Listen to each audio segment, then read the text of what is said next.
First things first, just introductions for if anyone jumps in the stream or is catching the VOD. I'm Filbert. I'll go to my right, which looks like Pixel. Hey, Pixel here, part of Game Dave Chat. Nice to be here. Hey, this is MsMoon, also part of Game Day Chat. Hello, everyone.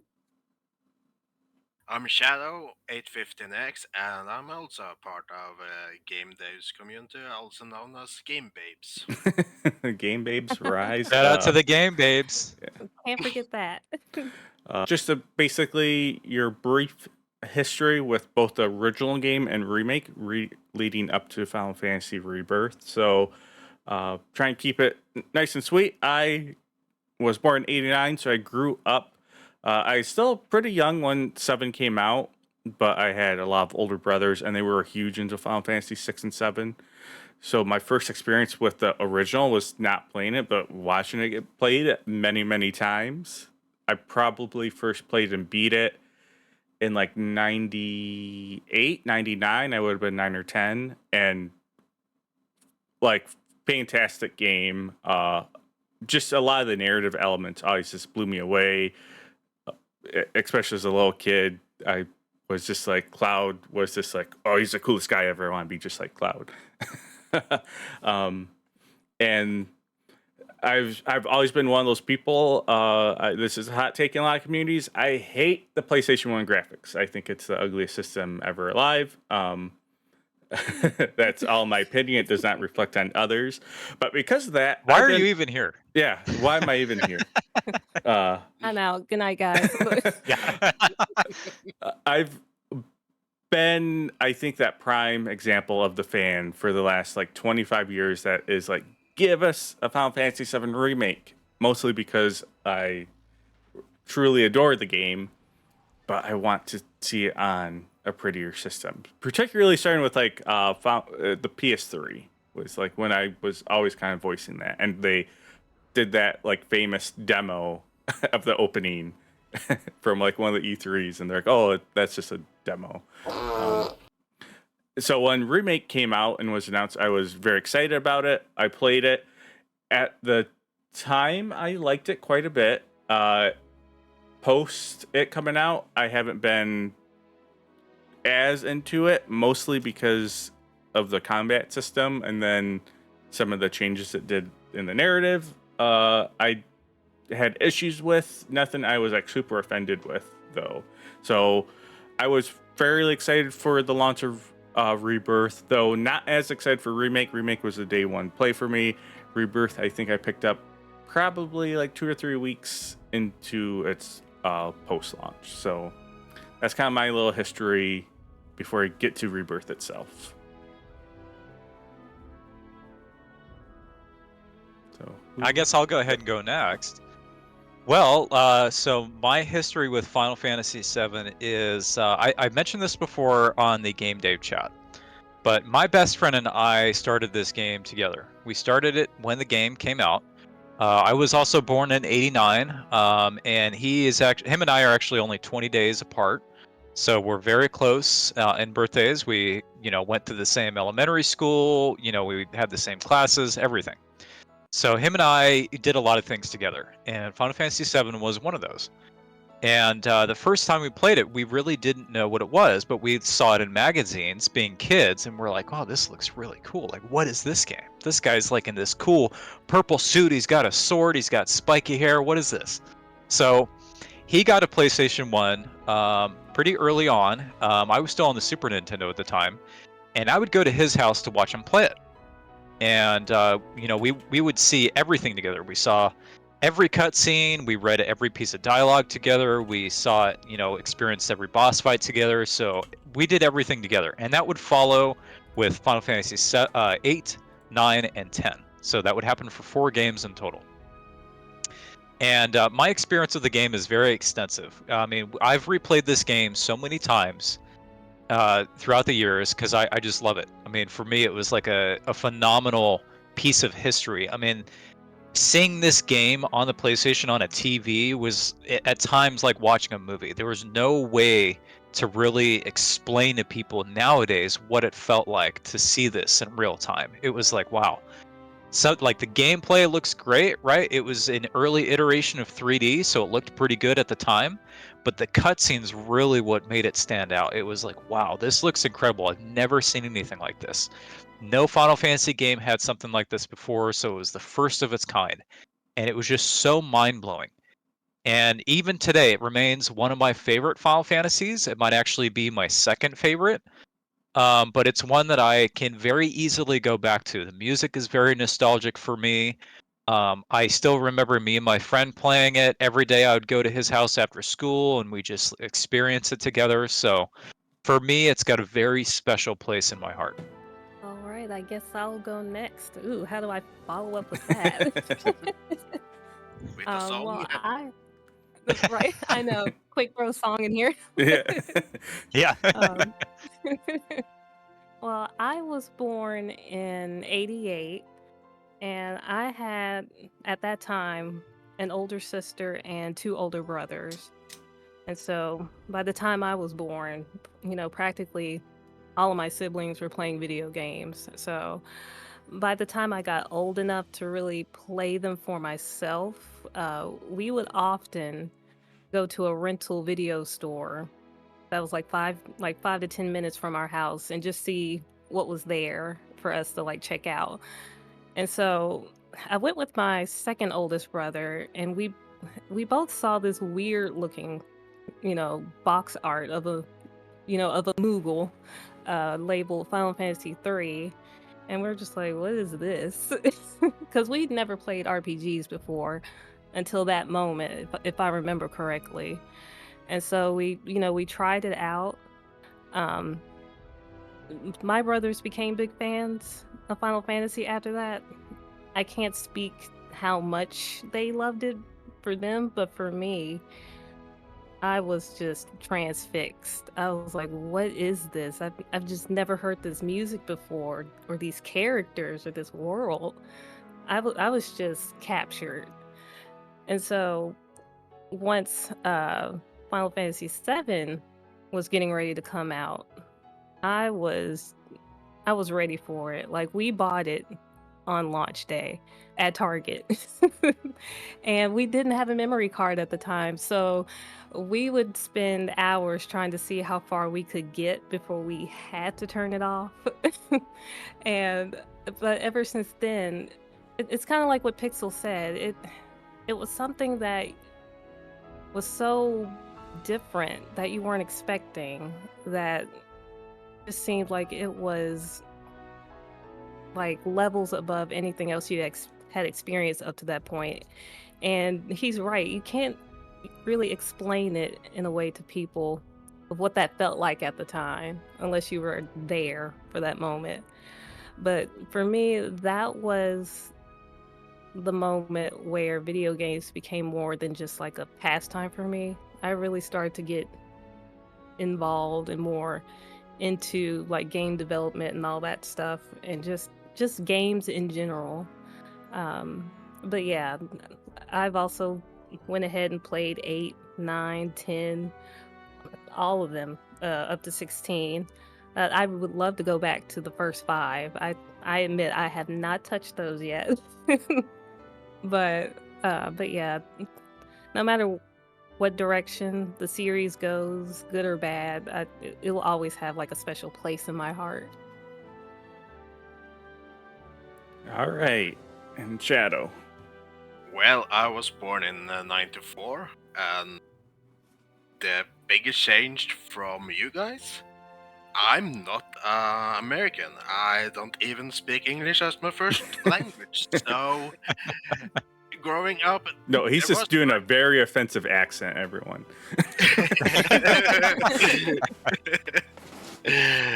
So the language barrier was real. Not even that. I was very terrible at English growing up, like in my teens. It wasn't before late teens, adult, I felt like I mastered it more, and I played more story-based games. And it didn't help. I was a Nintendo kid until late Wii where I get my first dip into non-Nintendo games. Got a PlayStation 3.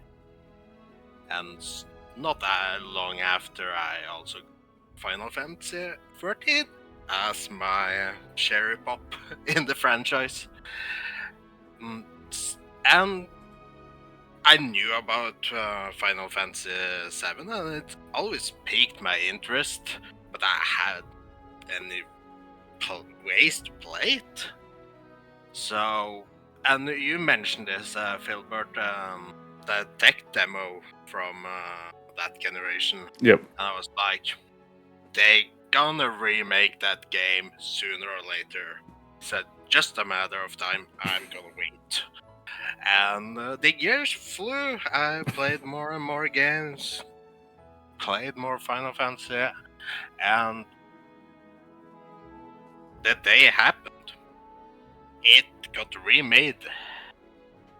And I was excited. I didn't pick it up on launch because I have a massive backlog, so picking and choosing is kind of difficult. But something happened with this remake. Everyone talked about how different it is, and it's like the first 2 hours in the game they made like stretched out for 4 hours. Like, what is going on here? Like, what should I do? I picked up the Switch Physical for original 7. I was like, do I start with? I had like this dilemma for the longest time, and just I gotta go with the original. I first played it quite recently. It was 2022, and I liked it. I understand why it's a classic, and I wish I was there for it. And yeah, I think it was a high-grade, tired Final Fantasy. Then I tried remake like few months after, and some that game does with the characters is just so fantastic. I'm sure we're gonna talk so much about that later, but really blew me away, and that's my story with Final Fantasy VII. All right. We didn't save the best for last, but no, I really like that. You know, we have definitely a mix. Obviously Shadow not playing it until 2022. He's not going to be has that nostalgia bias like some of us will, and I think it's also kind of interesting how, again, as a kid, I would have probably said Final Fantasy VII was like one of my favorite games of all time, even though for the first like 2 years I had it, I never even played it. It was just always just that experience through like my older brothers watching them play. And yeah, I guess along with that, we'll kind of keeping it brief as well, just our overall opinion, and obviously the meat of this discussion will be digging into it, but of both, I suppose both remake and rebirth, but mostly rebirth. So, and from what I know going into this, I think we kind of have at least with rebirth, like two people who really like it and two people who are a little bit more critical of it. I will find out kind of as we talk, but yeah, for me, touch on it a little bit. Remake I enjoyed, and obviously major spoilers here, but the biggest issue I had with remake was the story changes, and we'll dig a lot more into that with rebirth as well. But when remake ended, I did think it was like genius where remake was like almost meta. It wasn't literally just like a remake of a game. It was like almost meta in the narrative of the game. And I didn't like that, but I was on the opinion like it's borderline genius, and if they pull it off, it's gonna be like one of the coolest moves ever. After playing Rebirth, and I'm sure all, or at least most of you probably know this, I went into Rebirth with fairly a mix of high and low expectations, because essentially the standard I had was super high that it needed to meet. My expectations going in were under that bar. I wasn't expecting to be like wowed jumping right in. And after playing the game, it's another game where I'm very mixed on.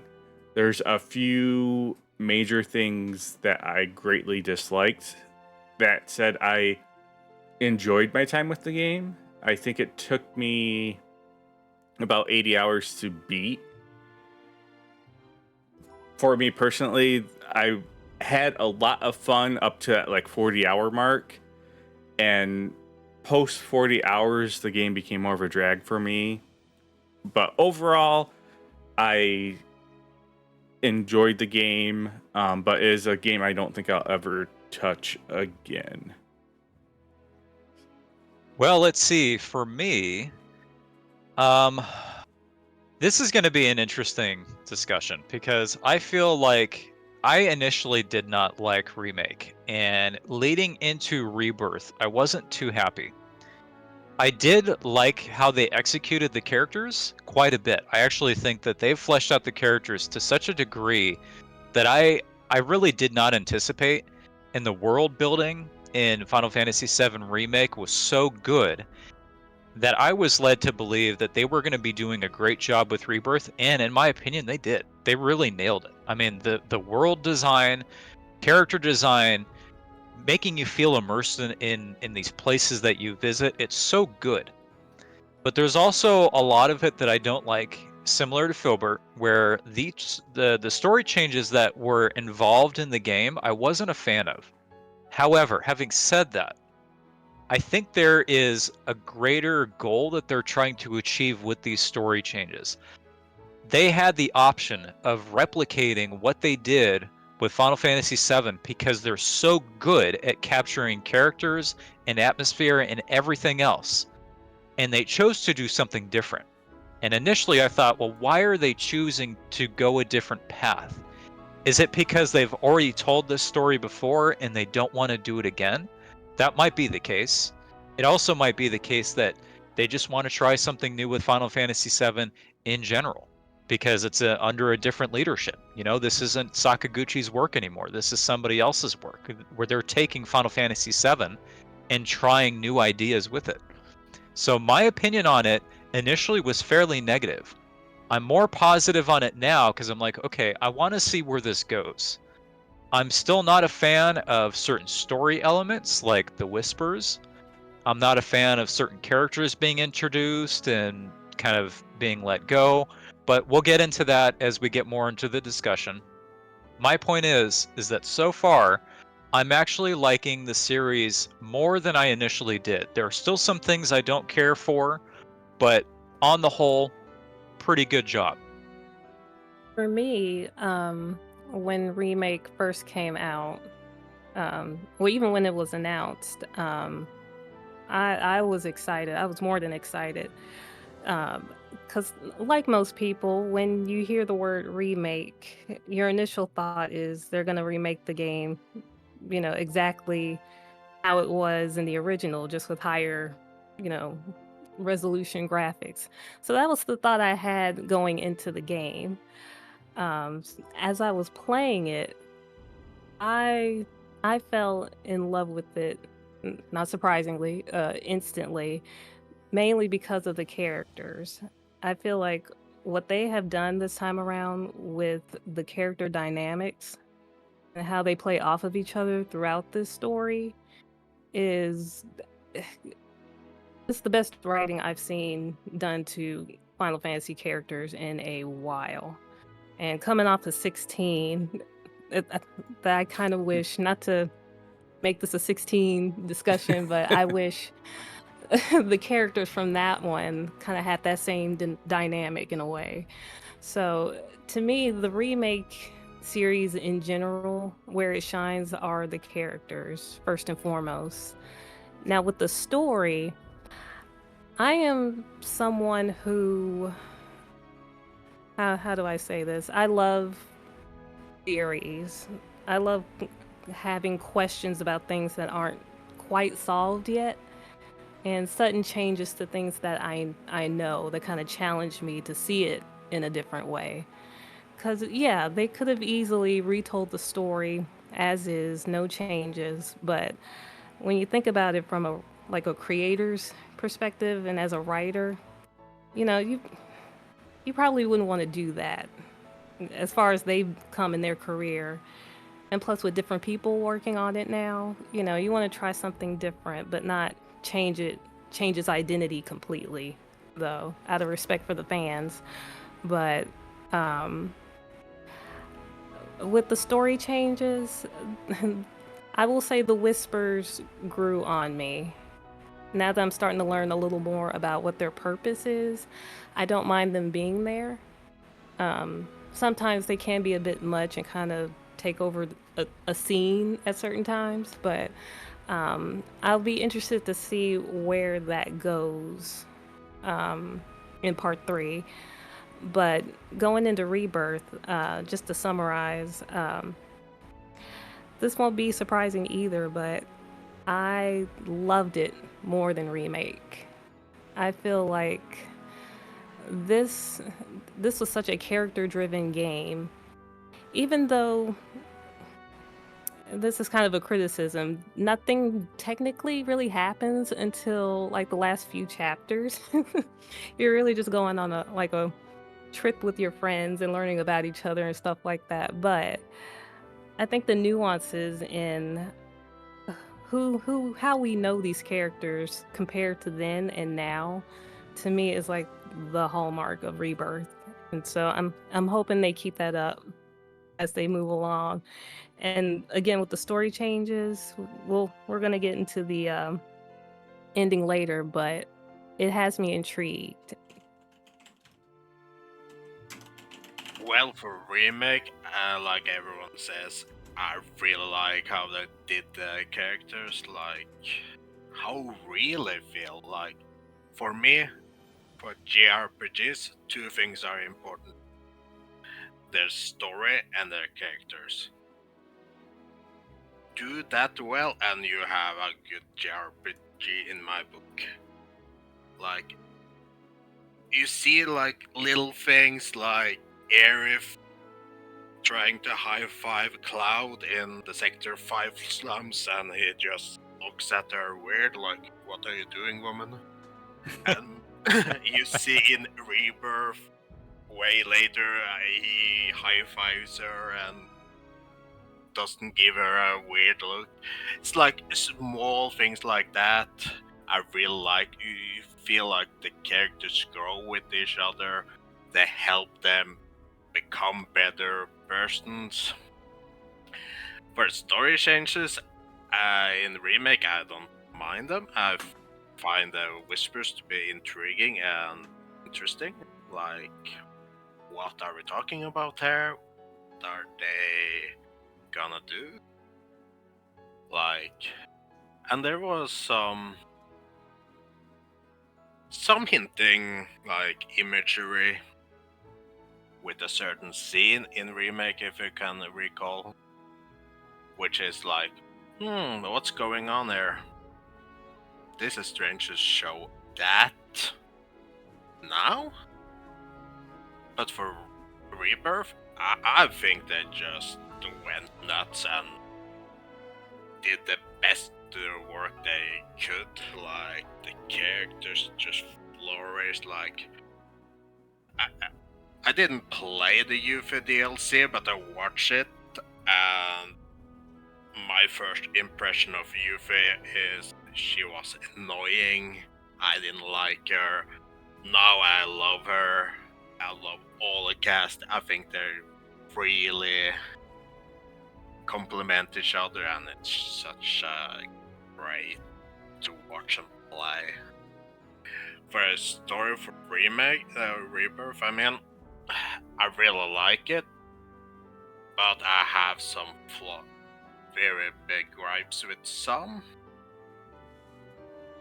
But I think it's kind of hard to give a opinion when we doesn't have the picture yet. Like, how will things end? How will things turn out to be? I think there's more questions than we got answered. So that's kind of where I stand on it. All right. So, yeah, definitely sounds like a varied set of opinions. And yeah, at this point, I think we can kind of dig into the meat of it, and maybe we'll kind of loosely go through the game, chronologically. But uh, so obviously, we all played remake. I imagine most people playing Rebirth have played remake. So going into Rebirth, you knew the game was going to have significant changes. One of the biggest discussion points leading up to the game was like, what did the ending of remake mean? There's people like talking like, is it a different timeline? Is it multiverse? Were kind of the popular opinions, because you know it famously shows Zack and Cloud like entering Midgard together, which didn't happen in the original game, but they're like crossing paths with the characters leaving is kind of how it's portrayed. So when you first start up Rebirth, you are not playing Cloud. You're not playing anyone from the original game. You're playing Zack. So out the gate, they definitely were. That was a decision to show like we're taking this. If you weren't sure enough, like we're taking this in like our own direction. Now that first chapter is pretty short. So I don't think there's a lot we need to touch on unless someone wants to go into more of it. But as soon as they get to hit chapter 2, at least mechanically, the biggest difference of the game is clear as day. You have this. Go ahead, Chef. I think having the tutorial in the flashback where Cloud talks about his experience is a very good design choice. Yep. And yeah, I do think that does help because especially narratively, that keeps it from being like kind of clunky of like relearning how to be a soldier. Exactly. But yeah, once chapter 2 starts, you have this big open world, and you can kind of go any place. You know, you can clearly see there's like a town, which you're kind of guided to pretty forcefully. That's the pizza. I'll be right back. Yeah, we can talk. I guess we can kind of continue. Yeah, Shadow, do you want to go? Yeah, like I said, I really think the design choice of having the tutorial in the flashback when we already is in the middle of our journey it's very good for a gameplay perspective. Like, Cloud, this is how you swing your Buster Sword. Like, doing that after the Midgard, that would feel pretty lame, right? Yeah, there were... Go ahead, MsMoon. Why don't you go? Oh, you go ahead. It sounds like you had a longer thought than I did. Oh, I was just thinking about the world design. When Filbert mentioned Chapter 2, when I saw how big the world was, because I honestly, I gotta say, I was not prepared for it. What happened was we stepped outside of Calm, and I'm like, wow, okay, so this is the game world. I really thought the game's world was going to be more closed off, maybe more section. You would see parts of the open world and then some parts you couldn't go to. It really didn't feel like that to me. And when I stepped outside, I was like, wow, this is massive. And then you look at the map and you're like, okay, that's pretty big. You zoom out. Wow, that is pretty big. Then you zoom out again. Oh, okay, this is really big. And that blew me away. I was like, wow, okay, so they're doing this just for the Calm area. And then as you continued the story, you would see that happen for more areas of the game. And I'm like, wow, how did they do all this in 4 years? That's unreal. One thing I want to touch on too, it's like I think the map sizes that you like venture around in, most of them I think were like perfect size, where they weren't quite too big. They're big enough to give you that open world feel, let you explore, but it was never, because that's always like the double-edged sword with me with an open world game. It's like one of the world's a little bit too big, and then traveling becomes a nuisance instead of like something cool to do. So that's just one thing I want to add in about talking about the world, the map sizes, is I thought they nailed it. And I think it also it matters in points where the story changes and it becomes more linear. So if you think back on the original Final Fantasy VII, you get to Junon and things really become more linear because, well, you're following a goal. You're supposed to be going from point A to point B. In Rebirth, that's very much the same way, but you don't really think of it that way. It's an open-ended area, but if you think about it, going from one area of Junon to another in a way is still very linear. It's more wide, but it's still almost like a straight path from one part of Junon to another. And I'm like, wow, that's so clever. They made this area an open world section, but it's still linear when you really look at it. And I think about that from like a world design perspective, and I'm like, wow, that's so smart. Yeah, it also That helps is- when they have a bunch of things to do. Like you have these combat challenges. You have like finding the summons crystals. You have capturing the chocobos. I'm sure I'm missing something. Badly annoying you to Yeah, death. that's one thing. Not to get into too many nitpicks early on, but I always hated how you came across the, what were they called, Hello, Cloud. the areas with like all Right. the magic. Why am I blanking on it? The They're springs, the Yeah, life they spring, The Mako Whereas- Springs. and Yeah. like the music cuts out, and it comes to that like live stream music, and it's like it's like always like a nice little touching thing, and then you have your Final Fantasy cell phone device beeping and Chadley in the most, and it's like that ruined all those moments every time for me. It's just like Chadley You know bringing you haven't back to been the real gathering world. intel in a while. Yeah. He's bringing you back to the real world in the most annoying way. And it's like, I wanted to spend a couple more minutes here, Chadley. Thanks. yeah. Oh my goodness. And with my included, it was like torture sometimes.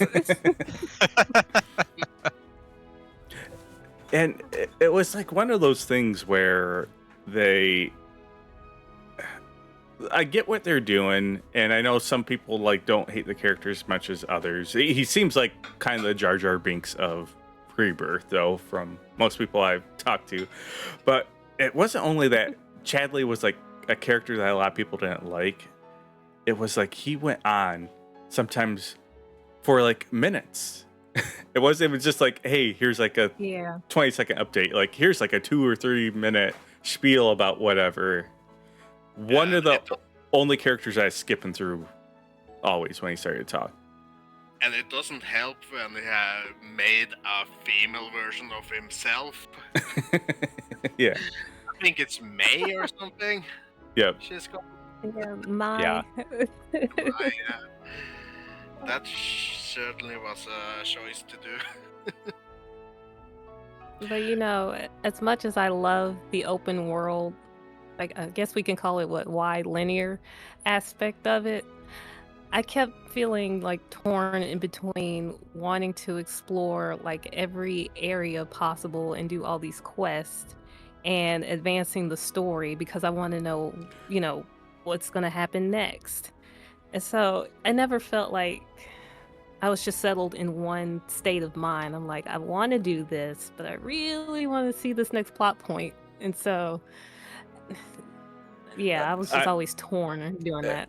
And I 100% feel you, because some of the areas I felt like you could get through in a good time. A couple of those regions took like 2 or 3 times as long. And what you're talking about is an issue I have with some narratives in games. If any of you played Cyberpunk, it was one of my biggest criticisms with that game. I won't give spoilers, but there's essentially a ticking clock narratively in the game, but it's like an open world game with a city you're supposed to explore, and it made it very hard to get that separation as a player, where it's like, why am I going around and doing like street racing and stuff when like narratively my character has like a week or two to live? But it's like, I'm gonna go street race, or I'm gonna go like do all the side stuff, and it's just very immersion breaking. And I think there's a little bit of that with this game, because it does sometimes get kind of silly where you start going and doing like all these mini games and stuff. It's like we're trying to prevent the world from ending.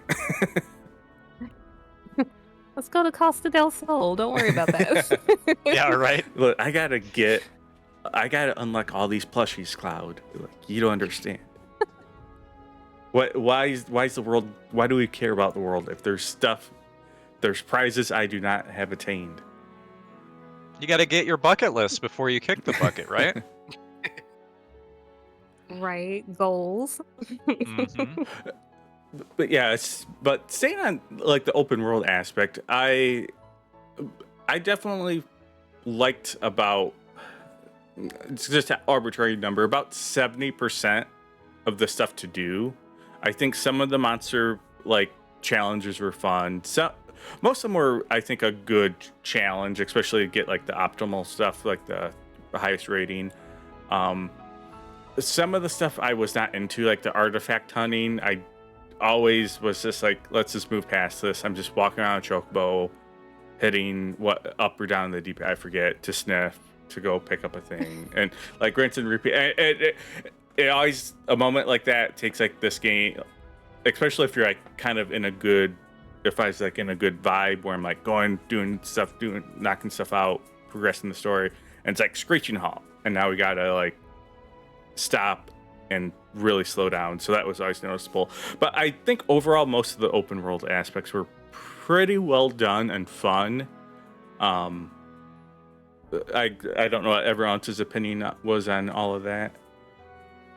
Well, like you said, some are better than others. Like early on, like the Grassland, Union, those are great. Corel too. After that, we can earn it big. But I think, yeah. I was just gonna say, Corel was the one I hated the most, because that was the desert area by the Golden Saucer, right? Yeah. Yes. Yeah. So, because I started to waste a bunch of time. Well, Shadow watched me play a lot of it, because that's the first one when you get to stuff on the map you can't do. It's soft locked until you get to chapter 12, and that was driving me nuts, because that was during the period where I was kind of doing all the side stuff before I moved on, and now I get to an area where it's like I can't even do it all. And so that was like, and because of that was like, that's the region that introduced that. That stuck out with me so much. It's just like, I don't like this. Like, I will say that I did stick with it for quite a while. Corel didn't bother me quite as much, I think, as much as Cosmo Canyon, which is kind of a shame because I actually really like Cosmo Canyon in the original. And I was doing the same thing. I was doing every side quest. I was trying to get every hidden item as best I could. I think I ended up clocking out at maybe 90 hours or so. So I put a fairly good chunk of time into it until I hit Cosmo Canyon, where every side quest and every hidden item didn't matter to me, mostly for navigational reasons. I liked how it looked. I just didn't like navigating it. same area for me. I think Gungaga was my favorite area, just because I'm a sucker for like tropical areas, and I think once you kind of memorize, it is a weakness. Once you memorize where those mushrooms are that you jump on with your chocobo, I was golden. And it's like best area, best soundtrack as you just like walk around. I love that track. But yeah, for me, Cosmo Canyon was the first area that once I got there, I was like, I kind of started doing less and less of the regions, and like by the end of the game, I was doing like 20 to 30%, and then just progressing the story.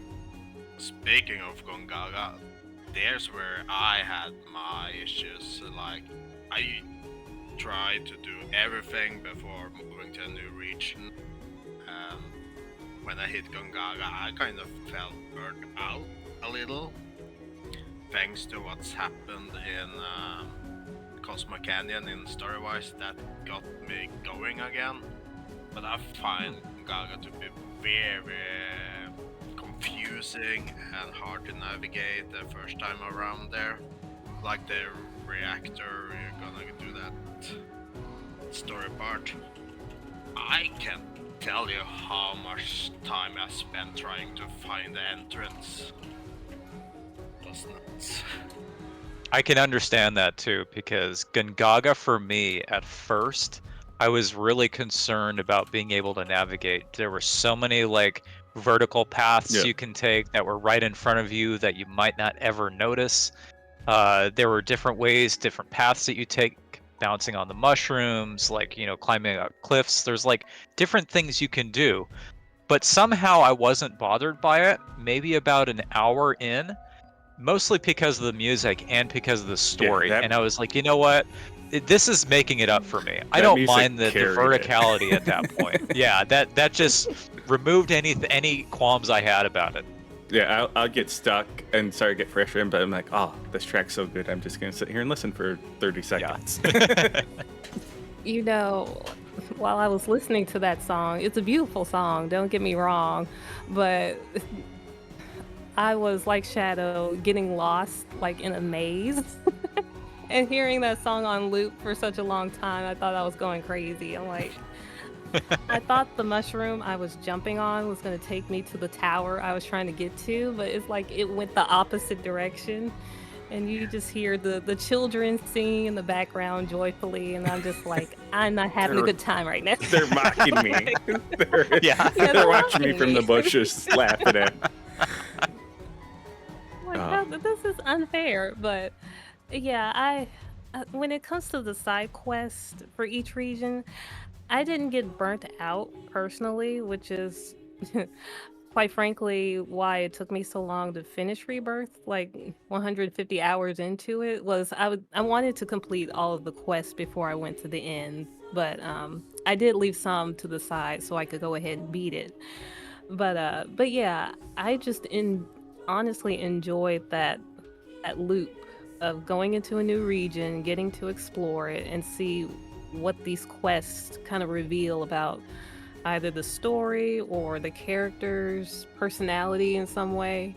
So I was always excited about that. So yeah, I aside from Gongaga,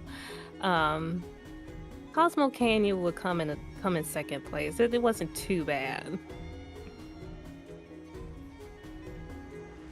So when it comes to the open world, some of it have clearly touched on what we like the most and least when it comes to regions. Does everyone have like a favorite region and like least favorite region? So yeah, for me, Gongaga was by far my favorite region. Probably Juno second. And for me, the only region I really kind of got fed up with was Cosmo.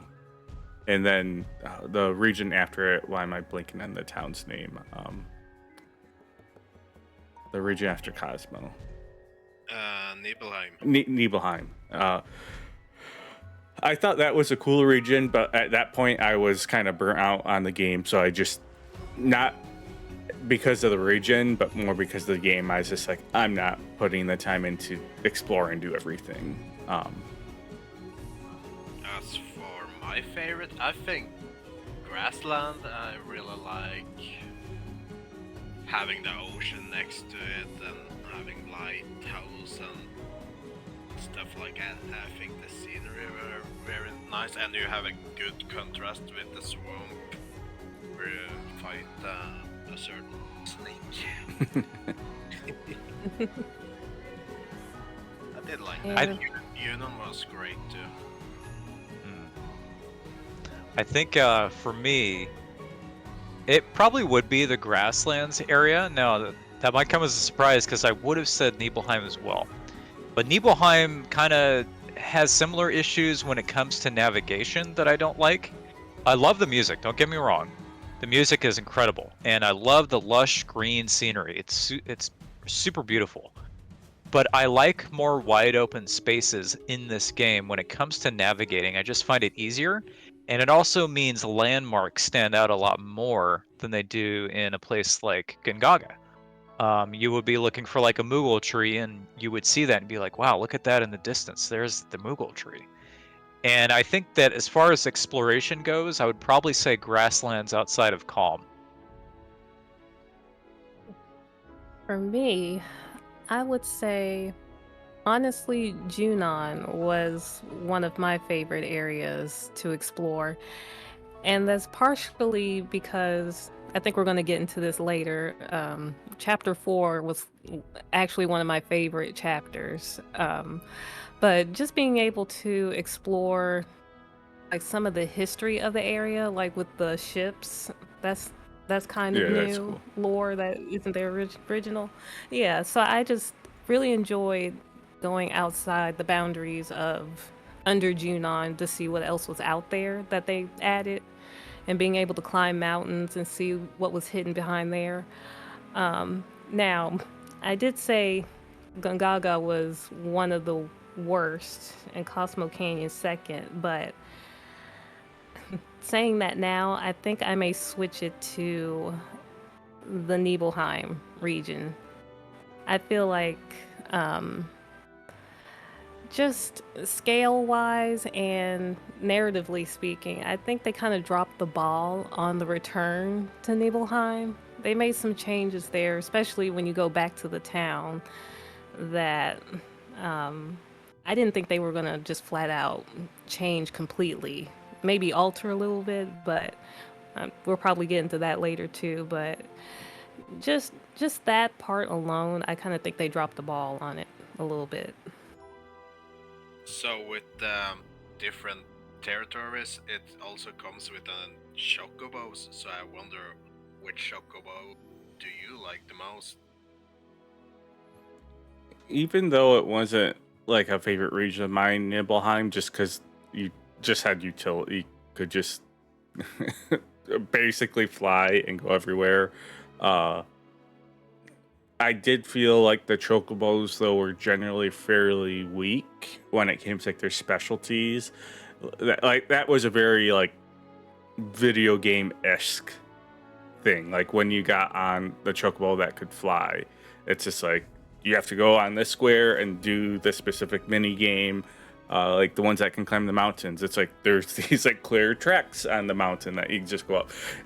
So that, and they always felt like some more than others, but like the one that can walk up the mountains, like that was just very much on treads. Like, all right, we're just doing this. It's not interesting. It's not like fun to like just walk up basically a little track, especially compared to like the OG, where it's like I just remember running on mountains like sideways as a kid and just try and make it look like as funny as you could. But yeah, so because of that, the Nibelheim Chocobo, just because it had the most utility, I think. I would say Nibelheim as well, because part of it's actually for two reasons. One, it's the mobility and ease of access, and anywhere that you can go, you move so fast, you can fly. I would say more like water jet in a way, where you just kind of boost off the water, you're going super quick. I love that. I mean, that to me just changed the pace of the game when it came to chocobos, and I love that. It felt so freeing. But on top of that, it was also the chocobo design. I loved how their tail feathers were more like kind of like a water wave in a way, and it was like, oh, that's emblematic of the chocobo because it's a water chocobo, and I love that design. Same here. love the Nibelheim Chocobo. It's like you said, You can travel by water, by land. You, you don't feel like you're stuck with just one particular use for them. You felt like you could pretty much go everywhere with them.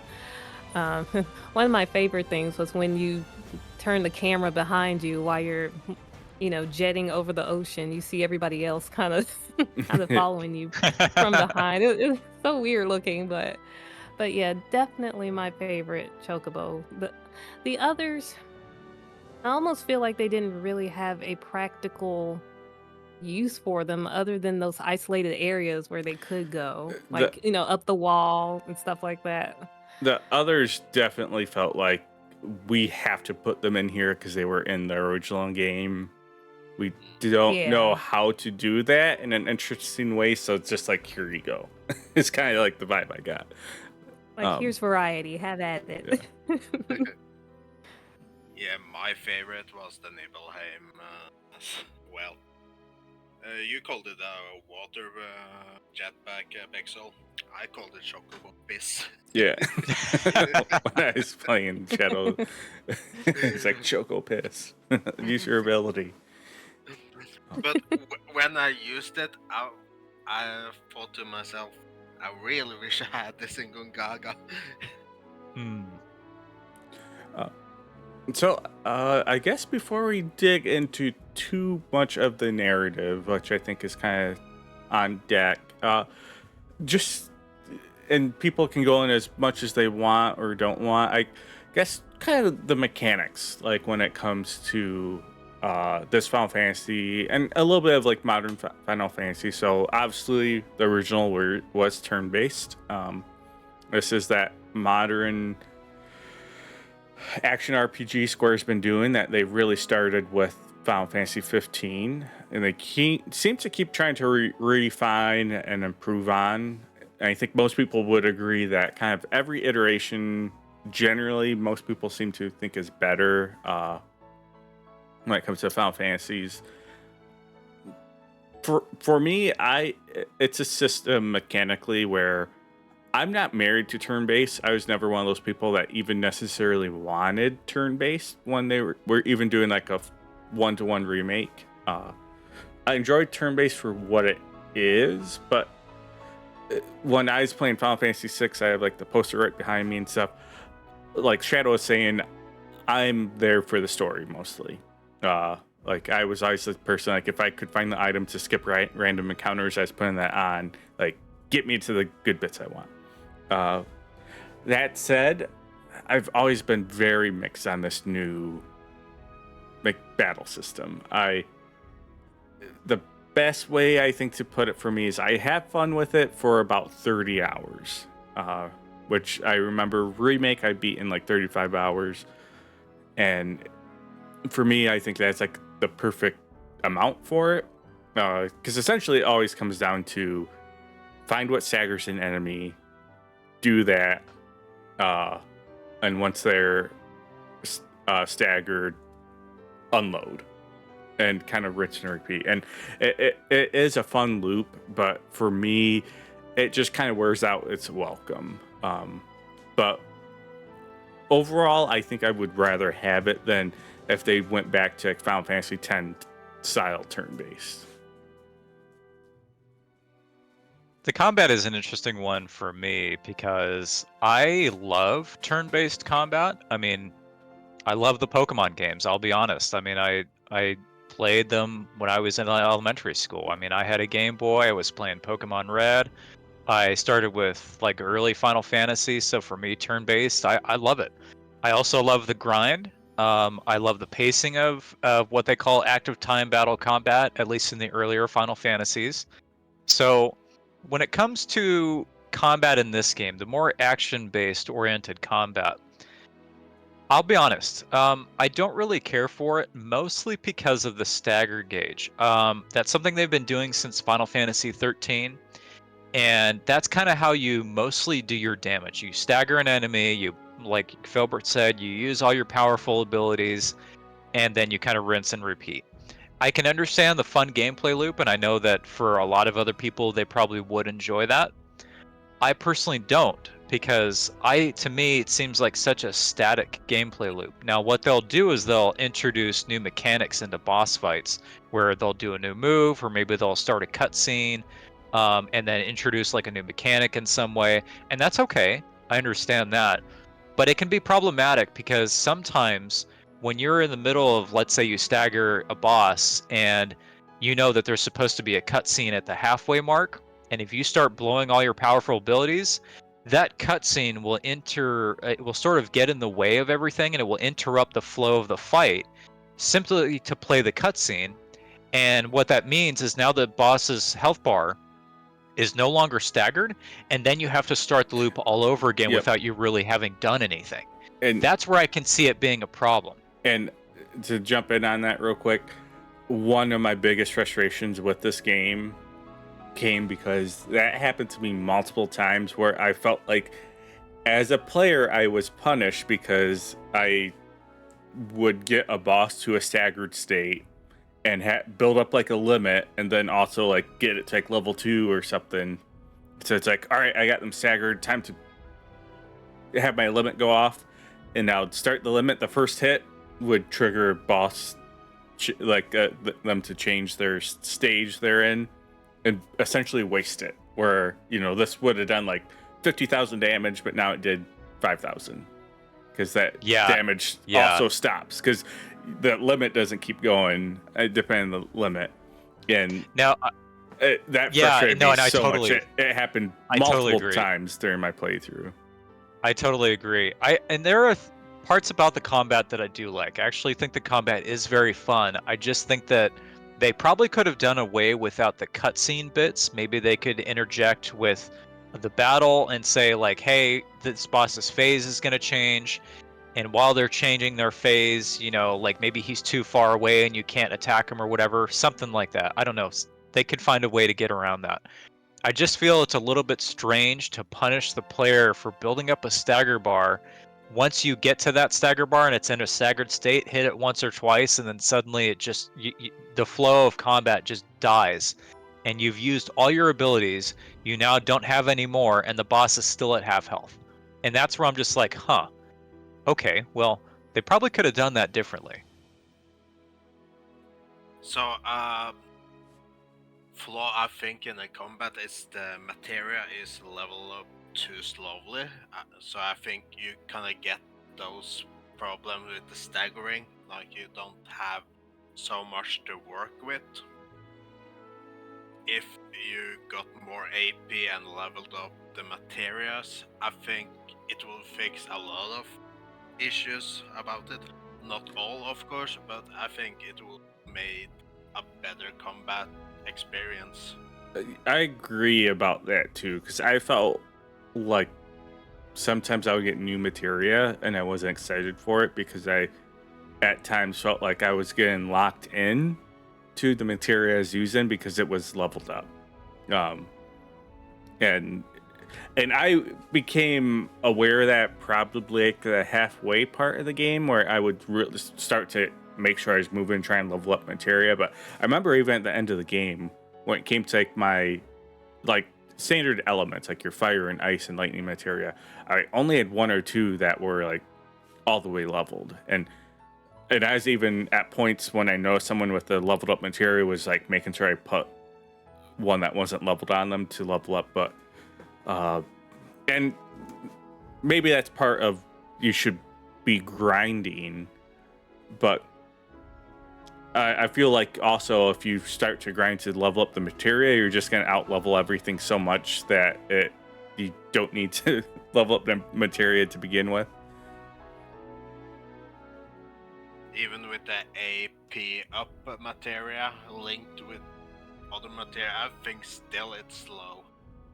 So I hope that's a fix they do for the next game, because I had to level up a lot of materia because I did a hard playthrough and I did all the shadless combat challenges, which is no joke.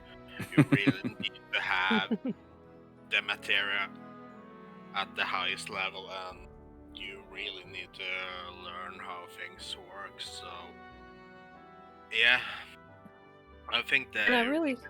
Yeah. Sorry, Shadow, you go ahead. I interrupted. you have this. No, I just wanted to add that I hope in part 3 they fix where you don't have to change everyone's like materia loadout individually. Like I spent so much time whenever I had a different party that I had to be with to switch from the regular party that I was using and move it all over towards to them. And that was time consuming, and it's just a weird little design flaw that I thought maybe they would have noticed. Yeah, like almost make like a preset materia that you Yeah, could preset. apply, because what you're saying is part of the reason I didn't change characters as much, because it's like I usually like cycling in and out characters, but then exactly what you're saying, I'm like, I don't want to spend like the next like 5 minutes pulling all the material off whoever to put it on this person, knowing like I just want to play with them for like a half hour, 45 minutes. Now then I gotta do it again to put the other person back in. Yeah, definitely some type of like you can save this preset and it best applies it. Like if they don't have all the slots, like it doesn't apply the ones that can't fill. Because it would do that with weapons sometimes. If Yeah. Yeah. I hope you don't mind if I interject real quick, because No, go I ahead. really got something to say about that materia system. So I have to agree with MsMoon completely on this. I've spent so much time trying to figure out how I want to have a materia set for one user. And then I think back on the original Final Fantasy VII, and I'm like, they had a system where you can go into a menu called Exchange. When you go into Exchange, all it does is show their name and their material loadout, and you choose one slot and then another slot, and then it just moves the materia back and forth to different people, and you Yeah. can do that in like quite literally 20 seconds, like very quick. I'm And pretty- for a game to have that back in 1997, and for them to not have that now, is a little weird to me, because I'm like, you have to go into each individual character to remove materia and then go to a different character to move it back. They have that system, but it's very hidden.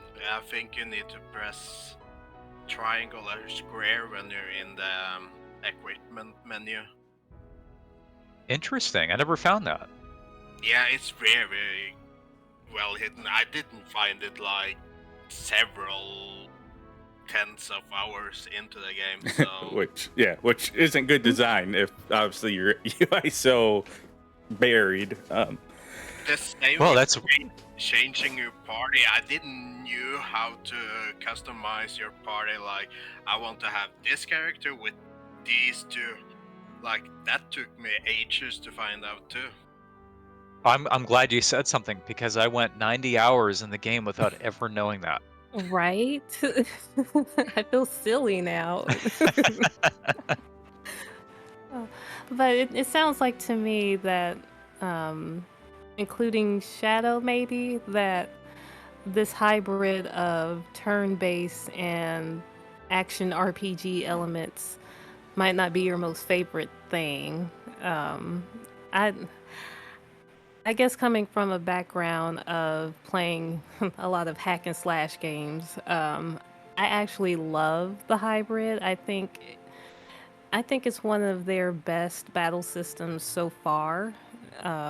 There's just a lot. It's just like the turn-based and the live action elements play off of each other really nicely, where it doesn't feel like two battle systems fighting each other. To me, it feels fluid. You're constantly thinking of strategies on how to best take down. Granted, like Pixel said, you are just trying to stagger the enemy, and he did make a good point about how that could be a design flaw, because I never really realized that's really all you're doing. Yep. It's just trying to get up to that stagger and then have everybody, ambush the monster and just beat the crap out of it. But aside from that, I just like the hybrid nature of it, where you are thinking strategy, but at the same time, you're not just standing there thinking. You're actually constantly in movement. Yeah. Yeah, and Go ahead, Filbert. Oh, yeah, I was just gonna say, for me, I think it is definitely like a preference thing too. I don't necessarily think it's like anything bad game design or anything. I'm traditionally usually attracted to a lot more like Western RPG mechanics, where a lot of the skill comes from a build of, if you want to go like crazy tank, you just armor up a character in a game. And like Dark Souls, I think, is probably the epitome of, even though it's not, it's a Western game design type of game, but where you can, like, if you don't want to be a dodge character, you can just take it up and just take the hits and hit back as hard as you go and just go all about builds like that. Or you make mechanics around like dodging or trying to like combo certain types of spells. And yeah, again, for me, with the new system, I just, that stagger loop, I have fun with it, but it then starts to kind of wear its way out, because it usually is like, all right, either what element do I just need to spam hit this with, or the other common thing was like, you have to just dodge this specific attack they do, or something like that. And like, kind of once you learn it against monsters, that's all and again, it feels good when you get something staggering. It's like, all right, I have a limit, I have like a synergy saved up, all my ATB bars are full, like let's let them have it. Yeah, and that's the thing. Like, I really like the combat. I do think it's fun. It's just I think that if they could remove the cutscene part from like the whole stagger thing, it would probably be easier. But still, the stagger loop itself, I'm not a fan of. I don't like your attacks just kind of doing like no, like weak or almost no damage in the early phases, and then pulling off that same attack after it's staggered and then suddenly doing a heck of a lot more. To me, it just seems a little weird. But again, I come from like an older, Final Fantasy background. So for me, I like seeing that consistent damage. I like attacking with a sword and being like, wow, look how much damage I did with that. Let me try lightning and see how much that does. But also, there's another aspect about the combat that does bug me, and it's the information overload. It's seeing numbers fly across the screen, particle effects over there, the enemies casting an ability, and you don't have enough time to read it. It's like all that to me happens so quick, and it makes you wonder, if all this is happening at the same time, but you barely have time to read it, does it even need to be there? That's where I'm a little bit lost as far as the combat goes. It's all this stuff happening, and it's like, man, I can't even keep up. I'm just trying to focus on what he's doing and then try to act accordingly. If he's going to attack with his claw, cool. I don't have enough time to read what attack that is or anything like that. I just got to like try to stay alive. Now, that might be a fault of my own because maybe I'm not good at it. But to me, it feels like it's an information overload sometimes. Well, I want to go back to what you said, MsMoon. I think you got a bit the wrong impression. Like, I loved this combat. It's a very good mix of both action RPG and the turn-based. I think it's a very good blend. However, like I said, the materia is like your accessory, is your pizza, and I don't feel like the combat doesn't shine in your first playthrough, since you level up so slowly, so you don't really get to see what the different materials can do in a playthrough. You kind of need to do another leveling them up, do a hard, see what's work, what don't, and really hope they make a better balance in the part 3.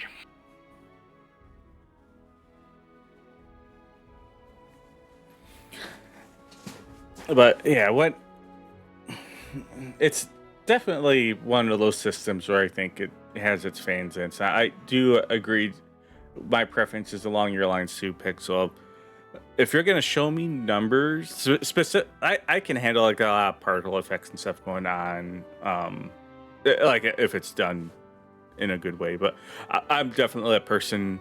What I like when it comes to an RPG, when I hit something, if you're gonna give me like a number feedback, I want that to mean something. And I do. Once I start to see like I start attacking an enemy, it's just like numbers going all over. That quickly becomes like, all right, I'm not paying attention to that. Because one of my favorite things, like old school Final Fantasy VII, is that first time you get 9999. That first time you do an attack that goes into 4 figures, and then like, because I remember playing, it's like you remember at least in that playthrough, like the first time you do 2,000, 3,000, so on, and those are, I think, really fun, cool moments when it comes to like an RPG. Is like seeing that progression empirically, and I couldn't tell you.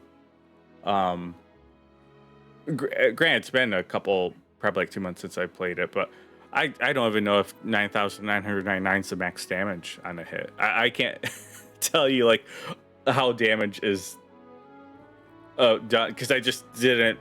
When there's 100 numbers going on through a 30-minute fight, Yeah. I was just like, oh, it's just kind of moot to me.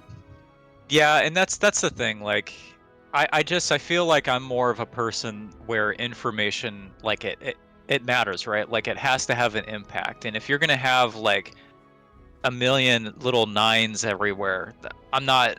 To me, that there's too much going on, and I just don't care to see all that. I mean, I'll focus more on the hits that I'm doing.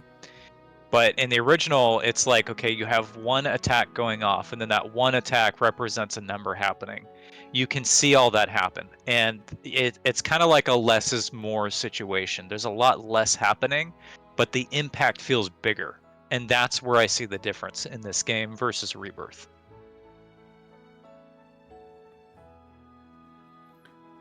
All right. Well, does anyone want to add anything else when it comes specifically about combat mechanics in the Well, game? Yeah, since we're already in combat, we could talk about we thought was the funnest to play as. For me, it was Yuffie. She was like broken character. You could stagger anyone with Yuffie. They are so going to nerf her in part 3. Why don't you go, Ooh, I MsMoon? would- I got to think about mine. Yeah, I have to think myself. I would say I found myself going back and forth between Cloud and Tifa. They were like a good balance that I wasn't really thinking about it. It was just more like these two were the ones that I'm the most comfortable using and know how to use well. You know, maybe this is a testament to my skills as a gamer, but I'm still trying to figure Yuffie out. I still don't have her skills quite down just yet. Her and Kate Sith. Oh, I didn't even bother with Kate Sith. The only time Oh, I really? used him was the part when you had to. It's just- but I hate to Yuffie, say it. it Yeah. took me a minute too. But yeah, once you kind of learn, you pick essentially like an element, and then her damage starts to do that element, and essentially just throw your dagger and then hit spam attack. Oh. And yeah, it cracks me up because it's like if something that was weak to any of the 4 elements, you just apply your first gauge as you put that element on your weapon, you throw it, and then you just stand back, hit attack, and watch that stagger gauge go up. Okay. Well, that sounds simple because Yeah. when Intermission came out, I didn't have a PS5 at the time, so this was my first time using Yuffie in battle. So I was still trying to figure out how the elements worked. So you explained it really simply. Well, I will say this. Yuffie does play different in Intermission than she does in Rebirth. She is a lot stronger in Rebirth.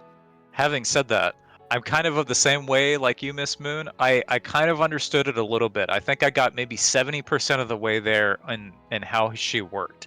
She's very fast. Wow. She builds a stagger very quickly, but I didn't quite get it just yet. I think for me, my favorite was probably Red 13 because he's just so agile. He's hitting so quick, and he's so hard to hit when you play him well. You can dodge so often, and he can just avoid everything. If you play him well, he's so good. That's true. I forgot about that. Yeah. Well, Cloud was, but it was a second. You said Cloud was your first. Who was your second Shadow? Yuffie, Yuffie. her utility, it's very, Yeah, that's. very, Did any yeah. Or go ahead, Miss Moon. anybody use Aerith often? I had her in my party often, but I almost never controlled her. A lot of times, I just had her Oh. for her magic. At times, I would have her set to like cast prayer auto. But a lot of times, I mostly used her for the summon fights. A lot of times I would have her in there in the summon fights. I'll jump to her for like 2 seconds to cast a couple spells to kind of push that ATB bar up a little bit quicker. But yeah, my go-to is usually Cloud, Tifa, Yuffie, or Cloud, Yuffie, Aerith. I had Aerith in my party too, but same thing as you. I didn't really use her much. It was mostly for prayer or She healing, was- but Not fun to control. She was the worst character, I think, at least for me, fun-wise, to fight with. Like, it's very slow moving. She's a powerful character when it comes to like, obviously like the magic, but did not have fun controlling her. But I feel do like- think character-wise, that changes. We can get into that though. I feel like Aerith is more like a support character than a fighter. With all her wards and stuff like that. Hmm. But yeah, I think. Well, let's just I think get into. We'll start going to I think the narrative now. But I think a good way to start this narrative to kind of find out where everyone stands is who is best girl and who did you do your dates with? And it's okay to be wrong, Shadow. What do you mean? I'm correct. Uh, The only thing is that's wrong. I know I've talked to a few of you about this, but yeah, as a kid growing up, I was always a lot more Aerith. I didn't even give Tifa a second thought. And that was how I felt for basically until I played Rebirth. Even when I played Remake, I was more on the fence of like who makes more sense in like the actual story now. But for me, it came down to the first like fake date you get. I had with Aerith. I was not happy, but then it's just like, oh, it's not the real date. The real date's later in like chapter 12 or whatever. Which then I had Tifa. But this game flipped me from as a kid to thinking like Aerith makes more sense. I like her more as a character. To it is couldn't have taken a bigger 180 for me, and we'll go into this more when we talk about the narrative. A big part of that was a lot of I think Aerith's dialogue. I just could not get behind. I just didn't like. I thought she was almost painfully naive at times. And I felt like the original, she was a lot more like, she was a girl who grew up in the slums and had like a toughness. And I think she had like a shell about her in her personality and her dialogue. And I felt like that was missing in Rebirth, which the more I played the game, the more I was like, I kind of went from her, like, I think her and Cloud being like the match I liked the most, to like when I got to the end of the game, I didn't like Aerith. I was happy they didn't change that ending. Well, they kind of changed it. Well, that's another conversation, but Oh, best for me. This is to me it's actually kind of a tough choice because they did such a good job making like really blossoming Tifa. They've done so much more for her character in this game than they did in the original. And it's very obvious that Tifa is a really good friend for Cloud. She's always looking out for him, always making sure that he's okay. She's being very like calm and confident about, you know, how she handles like his situation with his mind. So she's very caring in that way. I think Eris is different because she approaches Cloud in a different way. She challenges him, but she challenges him to be a better person or to be more daring because he's normally not. He starts off as kind of an asshole, let's be honest. And she's like, "Oh, you're that kind of person. Well, okay, then I don't want those kind of people around me." And I like that about her, to be honest. I think that that's a really good thing for Cloud because Cloud is so used to being around Tifa, and he's so used to being his own person and having his personality, that Tifa's there more usually to comfort him. Whereas Eris is usually there to kind of challenge him. And I think that for Cloud's growth, I think that Eris is a better fit for him. Now, the unfortunate thing is, I think she was more like that in Remake versus Rebirth. In Rebirth, she was kind of like, I don't want to say a doormat, but she was kind of just sort of there to provide some kind of relief. She didn't really seem to challenge Cloud too much in this game like she did in Remake.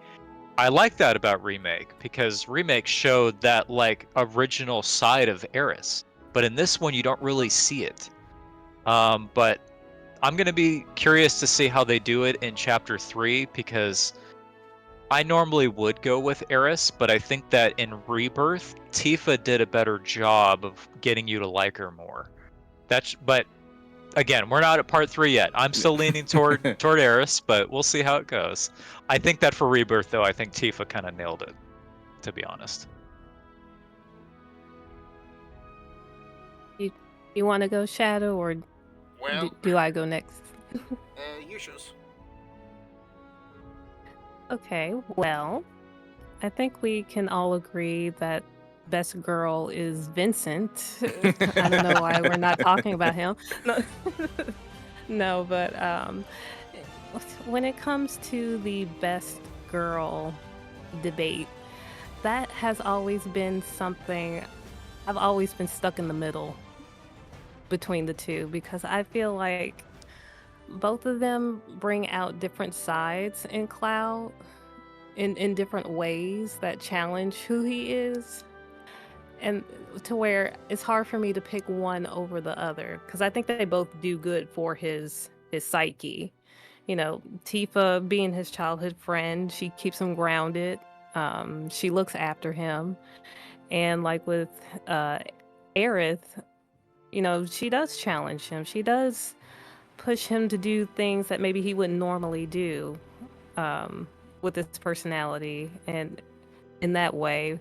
And so when it comes to picking one specifically, I'm the type that, if you want to call this a love triangle, I kind of like the perpetual chase of it. I kind of don't want it to end. I don't want there to be like a one definitive, they're this couple, Tifa and Cloud, or Cloud and Aerith. I kind of enjoy what they bring out in each other because at the end of the day, they all care about each other in some way. Like with Tifa and Aerith, especially in Rebirth, you really get to see how close they've become as friends, and you really don't see that in any other media relating to 7, but in the remake.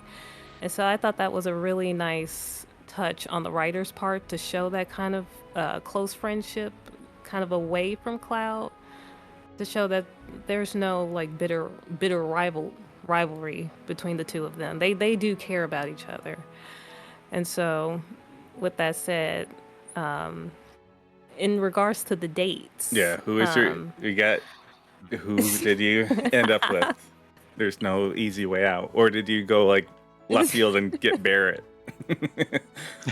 You know, I did not get Barrett. I'm still trying to figure out what did I say exactly to get Tifa both times. So I got her for the first attempt at the gondola date, and then the second time when they, actually went in Yep. and had that little wholesome peck on the face. So I don't know what I did to garner her affection. I thought I was screwing it up the whole time. It is interesting, isn't it? Because who you get is based on the dialogue choice you make, and there are different values assigned to different dialogue choices. So you can be picking one that's really good for Tifa or one that's really good for Eris, and then who you end up with is just who you get. So for me, I mean, I ended up getting Tifa. I would have liked Eris, but I'm okay with that too. But the thing is, when you feel like you picked a good answer, it turned out to be a bad one, and it blew up in your face. And That's true. I'm kind of That's wondering, true. what did I say wrong? That's true, because there were times where, like, I think during that talk in Cosmo Canyon where, like, Eris is, like, having her speech and you don't really know what to say. I'm like, man, I just want to pick something positive here. And then it was kind of middling, and I'm like, oh, I guess I shouldn't have done that. See, and I Like real life. I got I started to play a bit like Dave, where at that point, when I got to Cosmo, I was like, I want to start being mean to her because I don't want the second date with her. But then I would get these answers. A couple of them in Cosmo were like super mean because like she gives that speech and like one of the responses was like, "Can you shut up now?" Or it's like I don't have it in me to be. It was like, that's enough. I was like, that's like too out of character even. But yeah, there's a few times you still end up with the date. there's a few times when I was just like, all right, I feel like I know what one they're fishing for me to say. I'm gonna choose like the one that's not like straight asshole, the one that is more like I'm just like too dumb to take the hint. Well, for my dates, chapter 8, I got Aerith. When we were in Nibelheim, I managed to piss her off, so my second date was Aerith. Oh, okay. Okay. Shadow. Really mixing it up. Yeah, no kidding. I love it. Mine was initially Eris and then Tifa, but I love it. That's great. Did you get the peck in the cheek too, Shadow? I wish. But I hear that there is one with Red 13, though. I've never actually seen it. I didn't watch it. I meant to. There's one with like all the side characters. Yeah, and it's one with Sid, Winsett, and Calf Sid Yep. in the same. Yeah. I love that Whoa. one. Yeah, I need to watch that one on YouTube. But my best girl pick is Aerith. I think she's do well and wonders for Cloud. I see he grew as a person with her help. I kind of find this might offend some people, but I find out of the 9 party members, I find Tifa to be the most boring one. She's not bad by any means, but compared to all 8 other ones, I kind of find her boring, and the whole like we grew up together, therefore we should get together. I kind of find that a bit cliche and kind of a bit boring writing. I know it's a bit unpopular opinion, but I do think she is probably the most. I don't know the best word for it. Like vanilla type, Maybe safe, kind of. character compared to the others. Like she's the most like normal when you look at like everyone else's like backstory. What I think makes her the most interesting when it comes to like the story and dynamic with Cloud though is that she knows the real Cloud. And that's what she's always like kind of tapping into. Everyone else knows this persona, knows this like guy, like this isn't who he really is. And of course, like part of it is the incident at Nibelheim where Tifa knows all the answers to the question. Cloud is getting them all right, but he wasn't there. And that, I also do enjoy that for the most part. I don't think any of them are really going after each other romantically, like in a real like direct way. There's, I think, probably mostly kind of you were touching on Shadow with Tifa, that she probably does like the most like dipping her toe in the water a few times, wondering if there's like more to the relationship. But I think a lot of that just comes from they're going through these like crazy traumatic world events, and this is like the person she can connect the most with because of their history. I really like how MsMoon put it as well. She mentioned that like there really shouldn't be a definitive person for Cloud. I'll be honest, I actually agree with that. I think that the definitive person should be the person that you choose. It No, really it's should Jesse. just be It like was Jesse. it's lost right, it. right, yeah, exactly. So I have a weird inclusion to this. I want Cloud and Aerith, but I want to pair Zack, Tifa. Okay. Yeah, really Oh. mix it up. I've already got Sid and Kate Sith like locked in, completely locked in, Oh my goodness. completely opposing personalities. I'm sure there's plenty of fan fiction out there that exists. Yeah. All right. Well, I think the next thing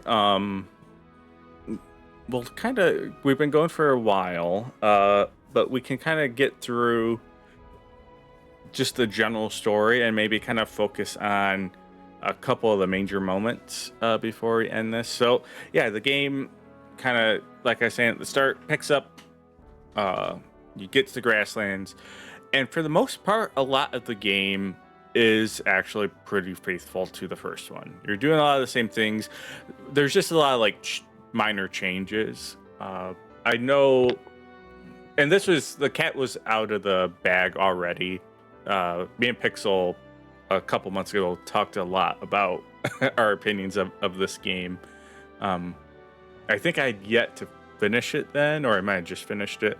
But for me, one of the things, like, you couldn't close Pandora's box, but I enjoyed the start of 7, the original, because the build up to Sephiroth was like so big, and there's so much of like, is he even real? What's going on? So that's clearly the biggest change, because you fight him at the end of Remake. But yeah, you go through a lot of the same beats. Not to get hung up, some of this is nitpicky, but there's some changes, like you see how stuff was done, and I get why you sometimes do that. The biggest example is this: you see how Sephiroth like killed the snake and whatnot when you're about to go into the mines. But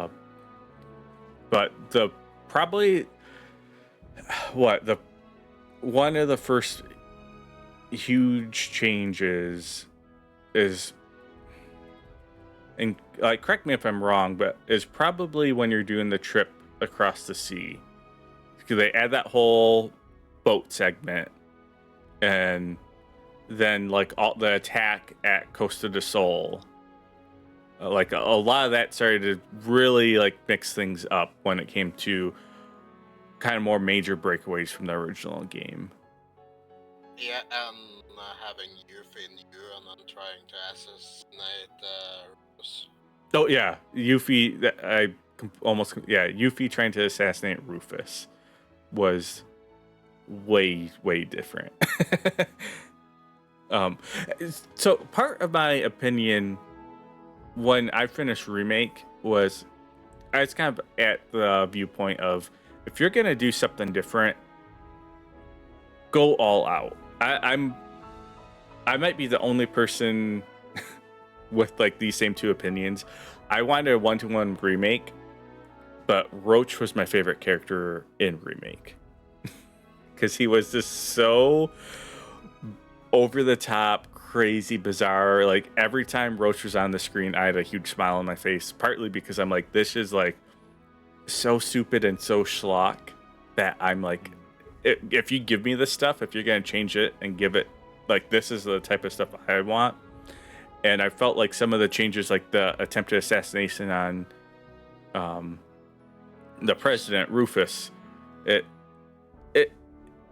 those are the changes where I'm like, you're not going far enough. Like if you're gonna do it, just do it. Like really, the story doesn't need to be flipped on its head, but those are the little things that were kind of frustrating me, because I kind of felt like I kept being teased. Like here's Final Fantasy VII, but it's a little bit different, and we're gonna finally do something that and take a risk, but then we pull the rug out. Though it does do that risk kind of at the end, I think. To counter that, in the original, Yuffie was an optional character, so she wasn't really into the canon story, if you will. Yep. So, how that did Yuffie in this story, I liked. I think she blended in quite nicely, and it's kind of fun that she kind of did her own thing until some chapter after you met her. Well, I guess that's a good thing to bring up on. What's everyone's opinions on the characters compared to probably the original the most? I'll let other people talk because I feel like I'm kind of taking over a little bit too much, but I generally think every character is better and more fleshed out. I think the biggest example that's Barrett. I think Barrett was a great character in the original. I think he's fantastic, specifically in Rebirth. Other than Aerith. Aerith's the only character that I think, for me personally, dipped down very significantly. But yeah, if people want to give their thoughts on like changes from the characters from original and remake, what they like, what they don't. Well, let's see. For me, I gotta say, I really like how they did Eris in Remake, but again, in Rebirth, I just feel like she isn't quite there. There's something about her character that's missing. She's not as challenging to Cloud, and she's not as kind of more, I guess, daring is the word that I'm looking for. She just seems more mute, at least in Rebirth. Remake, that was not so much the case, but here it's kind of whatever. Barrett, definitely a big improvement. I love Barrett's character. He's awesome in this game. Especially his relationship to Marlene is so cute. I can never get over that. I think Sid might also be another case where, as like compared to Eris, like he kind of got a little bit of a downgrade in my opinion, because he seems very flat and very kind of boring and sort of by the book in a way to me. And in the original, when I look at him in the original, he's like this very brash, very rude, like no holds barred, no filter kind of guy. And he doesn't seem like that in this one. So for me, I think Sid is kind of I think you're true. That's very true. I completely forgot about that, because like to chime in, I think they didn't want to touch on the complexities of Sid, because Sid in the original game, like he is an abuser, like through and through. Right. And yeah, I don't like that Rocket Town's not in the game at all, because I do think the background and story about Sid is like he's a very complex character who has some very big issues, specifically with like his history and how he's so like abusive to I forget her name, but she's his wife. They get married, right? She's not his wife. Shara, yeah. Shara is not his wife. It's somebody that he works with, but he is very abusive toward her. Yeah, because she like mostly lives with because him. of yeah. Well, mostly because of one thing that happened in the game. Yeah. She aborted his rocket launch, and she felt bad for it. So she was like, "Hey, I kind of deserve it. It's okay." And yeah, I think that's definitely a missed opportunity to expand on like that depth of a character, because like again, not every character needs to be like that lawful good hero, and I do think that is for the most part, I think the characters are awesome. I love the banter between them all, especially as you're running around. And it's such a smart choice to have all characters together at all times, so you don't get into that classic issue of a JRPG of like, I really like the way these 4 people play, but I want like these people in the party for story purposes, especially when it matters. You get the best of both worlds with Rebirth. But yeah, I do think they made a lot of the characters just almost like too clean when it comes to just themselves. But yeah, I didn't mean to interrupt you too much there, Pixel. But yeah, I just yeah, no problem. No, I think that as far as Sid goes, it's possible he may see additional character development in the 3rd game. We have to wait to see. But in Rebirth, to me, he just didn't feel like he had much of a presence. So I feel like compared to the original, he just was a downgrade. Tifa, probably the biggest improvement. Compared to the original, she is almost like a completely different person. She's still very much the same personality-wise, but she just has so much more going for her in this game, which is great. And then Kate Sith, he was kind of a surprise to me. I would say he is probably maybe about the same, maybe a little bit more likable in this one, because he's just got so much personality. I did not expect a Scottish accent coming out of a cat. So for me, I'm like, hey, that's cool. For me, it worked. Red 13 is a little bit of a toss-up because I don't like the voice change that happens. And that's where I think in the original it's done better because it's all interpretive, right? You can imagine like what happens really. In this game, I love him when he's putting on an act. I don't like him when he's his real self. And for multiple reasons, I just don't think it works. But Yuffie, I would say Yuffie definitely an upgrade. She seems less maybe rude in this game. She doesn't steal your materia. She always hopes to, but she doesn't actually do it. And she's got a lot of personality, so good for her, you know? Yeah, I feel like in the original game, Yuffie didn't have much of a character other than just like young girl. Unfortunately, no. Being an optional character, she Yeah. really didn't. And her storyline was almost entirely confined to you going to Wutai, and then when you go there, she steals your materia, and then you've got to get it back, and this whole thing happens. But aside from that, there's really not a lot in the original anyway. What's your opinion, MsMoon? Oh, well, starting off with Yuffie, I like her a little better now than I did in the original. Even then, she didn't bother me that much. She was just that pointless character that you had an option to let into your party, and you get into some shenanigans with her, and that was it. But I do appreciate how I feel like they're giving her more of a role in the story and more of a reason to be a part of the group because of the Wutai War. Yep. That's going to be in part 3, most likely. So I do appreciate that, even though she still acts like an annoying teenager. It can be cute.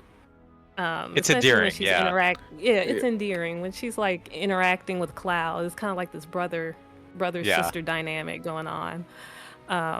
But across the board, a good point about Barrett. I do feel like he is the most improved. I would pick him, but I'm actually gonna give that to Aerith. And I know Filbert is probably gonna roll his eyes in a second, like, oh goodness. But I just think that with the remake project, compared to the OG, I feel like they've given her more of a personality and more of a reason for you to care about her as a person, you know, leading up to the moment when she does die. I mean, I liked her in the original as well, but I feel like we didn't have a chance to know enough about her to really be sad about losing the person. But of course, we were shocked by the death because it was shocking. You didn't see that happen in video games often. So it made me always think, was I in shock because we were losing the character because she was so beloved, or was it because of the shock factor of her just being killed on the spot like that? And so for me, when it came to her death this time around, I wasn't shocked because we all knew that was going to happen, but I But feel they like I almost felt it more. They almost, they yeah. almost pulled a fast one. But I feel like I felt her death more because I know her better now. And it made it seem all the more tragic for it. Despite, well, we're going to get into it, but, with all the extra stuff going on around her death. But there is a good point about all of the characters feeling clean in a way, like with Sid, for example. I am a little disappointed that he isn't that like rough and gruff type of person he was in the OG.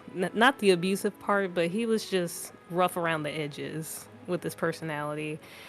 And I feel like if this if this game was rated the same T that it was in 97, like Filbert said, they probably would be going farther with certain things. But because of the current landscape, I can see why they're trying to like be safe and make sure that they don't do anything too offensive. So I can imagine that's a tough line to not cross. Yeah, and But well, oh no, you go ahead. I'm sorry. No, I was just gonna add and I'm fine with them like changing aspects to like the abuse and stuff, like coming at stuff in a different direction. But like the big thing for me, it's just like I want like some conflict, and part of what I think what makes a really strong character, and though I like all the characters in this game, what I do think they're lacking is as a player, because there's a lot of characters from playable to like the side ones that are in your party, even though you're not controlling them, like Sid and Vincent and whatnot. For the most part, I'm not kind of like you're like Pix was saying with Aerith, with Cloud, like they're not challenging me at all. Like they're all just like, oh yeah, these are good people, instead of giving me reason to think about their motivations, think about their origins and what they've kind of gone through, and just having a little bit of complexity, because you can be a good person who's done bad things. And I think that's kind of an aspect of original Sid, is like he is a good person that essentially had his entire life's dream and purpose snatched from him, and it feels like it was all done because of this good person who was doing it for a good reason, even though I do think that's kind of the weakest parts of that original game story. She's just kind of like almost wants to just die. They could have done that a little bit better. But yeah, none of the characters really have that. Most of the characters are essentially just like, yeah, we're the good people doing the right thing. And as a player, there's nothing like I'm trying to dig into a character's psyche. Other than like the kind of the romance stuff's really the only reason I feel like I did that in this game. Yeah, it's interesting. Sid's character is it's got multiple layers to it, right? Like you walk into his house for the first time and you see that he's like just like shouting obscenities at Shara in the original, and you're like, okay, this guy got to be careful with him. And then what is the first thing he does? He gets in a chair and he puts his foot up on the table and he says, "Do you want any tea or some goddamn tea?" Like he's very just open about it right off the bat. But then you learn as you play more in the original that like, okay, he's this way because he's got a barrier that he needs to put up. He doesn't trust people. He doesn't know what they're like, because like Filbert said, he had his dream kind of snatched from him. And Shinra is not providing funding for the rocket corporation anymore, or the rocket launch, so now he's very bummed about that. So he has reason to dislike people. And as you go along in the story, he kind of trusts you anyway. Like you take the Bronco. He hops a ride on the Bronco, and the Bronco falls in the water, and he's like, well, I'm crap out of luck. We might as well go with you guys. And then as you travel with Sid, you discover that he's got leadership qualities, probably because he was a captain when he was doing the rocket launch. And you're like, you know what? He's got some faults, don't get me wrong, but when it matters, he can really lead, and he can be the person that you need. And that's what I like about Sid a lot. And we just haven't seen that yet in Rebirth. We might in the next game, but we'll see. Yeah, I feel like all of the characters, I feel like Sid is not a better version of himself. I feel like he's another person from the original. At least what Rebirth tells us. But in terms of characters, Bareth is my favorite in the whole franchise. I think that tough guy with a soft inside is done so well. Yeah. And like, It's so good. like It's so good. in the original, I kind of thought he was like this silly, angry man. It's kind of hard to get feelings right when there's no voice acting. So my thought about Barrett in the original wasn't too high. But in the remake and Rebirth, I totally fell in love with him, and I just sprang up from my seat when Sephiroth killed him. I was like, no! Screamed at the TV like, you can't do that, Barrett! No! You're not supposed to die!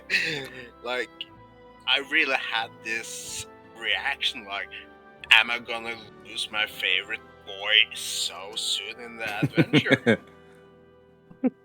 And another is like, if you're from the game devs community, you know I love Aerith, and I think she's been betrayed so perfectly. She's like this cute little bit teasing lit here and there. It's so good. She has so great personality, and there's a moment in the later game, probably talk about that. It's chapter 12 where she sings the song, and that's my favorite part of the game. That song have really touched my heart, and it's like I can't listen to it without getting like wet in my eyes. It's kind of weird to say, but it really impacted me, like the love of the character projected in that song and all that. And for the other characters, I think they're a massive upgrade as well. I think we have one problem though. We have two young teens with us now since the voice change of Red 13. It's not just a voice change, it's a personality change. It's a personality change, yeah. That's what I think annoys me even more with and I hate this idea of like he can't mentally develop as fast as a human, like that, because I forget how old he is, like in his like 48. So it's like he's 16 years old, but 48. And so yeah, you're implying it takes him like 3 or 4 years to mentally develop 1 year for a human, and it's just like it's just so stupid. For me, that's just how I just feel like this is just dumb. Like if you're gonna do the voice change to also have him, because like time is time. Like you're still having 48 years of stuff happen to you. Yeah. Filbert, you touched on a good point that I really want to mention about Red. So 48 years of experience is still 48 years, right? Whether it's and that's supposed to be in human time. And he's like lost an eye, has these scars, like he's went through stuff. And that's right, and that's the thing. It's you've seen things, you've experienced life, and you've traveled. But here's the thing: Time and experience is reflective of a character's persona and current state of mind, not their age. Their age does not reflect that. What this voice and behavior change suggests is that Red's mental development is really slow in comparison to a human's. The only problem is that no 16-year-old speaks eloquently and wise for prolonged periods of time, as if he's trying to convince his friends that this is who he is, only to lose it as soon as he gets home. He's been experimented on. He's he's lost his eye. He's lived through the death of his parents. It's like no kid goes through that and has that like wondrous zest for life after all that stuff at the age of 16. Like nobody would have that. You would be more reserved, like he is, based on the persona that he's giving off. Except when he gets home, it's suddenly gone, and it's like, how does this happen? That's where I'm just lost. And I just want to chime in, like, in the party, Red 13 is the oldest one, too. So it's like, okay. Yeah, because And they also have this knowledge about the weapons when no one else does. It's like, where did you get that, though? Like, that's the thing, right? That's Yeah. the thing. It's like you're this old and you have all this knowledge, but then you get home and it's like your personality is like that of a 10-year-old. And that's the weird thing too, right? I'm He's like, I'm back! that's exactly it. It's like you don't sound 16, you sound 10. Yeah, and the other thing too, it's like it also sounds like a voice actor trying to be a teenager, which doesn't help at all. It sounds like someone's I will say it is impressive because it's the same voice actor doing two different so styles. Yeah. But still, I was a little taken aback too because I was trying to remember, did his personality change that much in OG? Because no. I don't remember any indicators that there was No, like a switch. Once... Well, he wasn't ever. None of that was set up in the OGs. Just always that wise older person, Yeah. like that. Even in Advent Children, he still talks like that. So Yeah. I don't know. I will mention in the original, there are, I think, 3 lines where he's a little bit more excited, and it gives you that indication because he uses an exclamation mark in the dialogue box, and it says, "Hey guys," but usually he's only like that when he's talking to Bugenhagen. He doesn't usually do that in public. And in the original, He'll say, "Hey, it's- Grandpa, you know, can you show them the thing, Grandpa?" You and know, in like the original, that's I him. feel like it was more like he just escaped a captivity in prison. Like a lot of it was like Right. he's excited to not only be home, but like I was essentially gonna die, and now I'm like back to my hometown and my family, and like that was a lot of the excitement. Yeah, Oh. this makes up for a problem. Now we have both Yuffie and Red 13 acting like similar.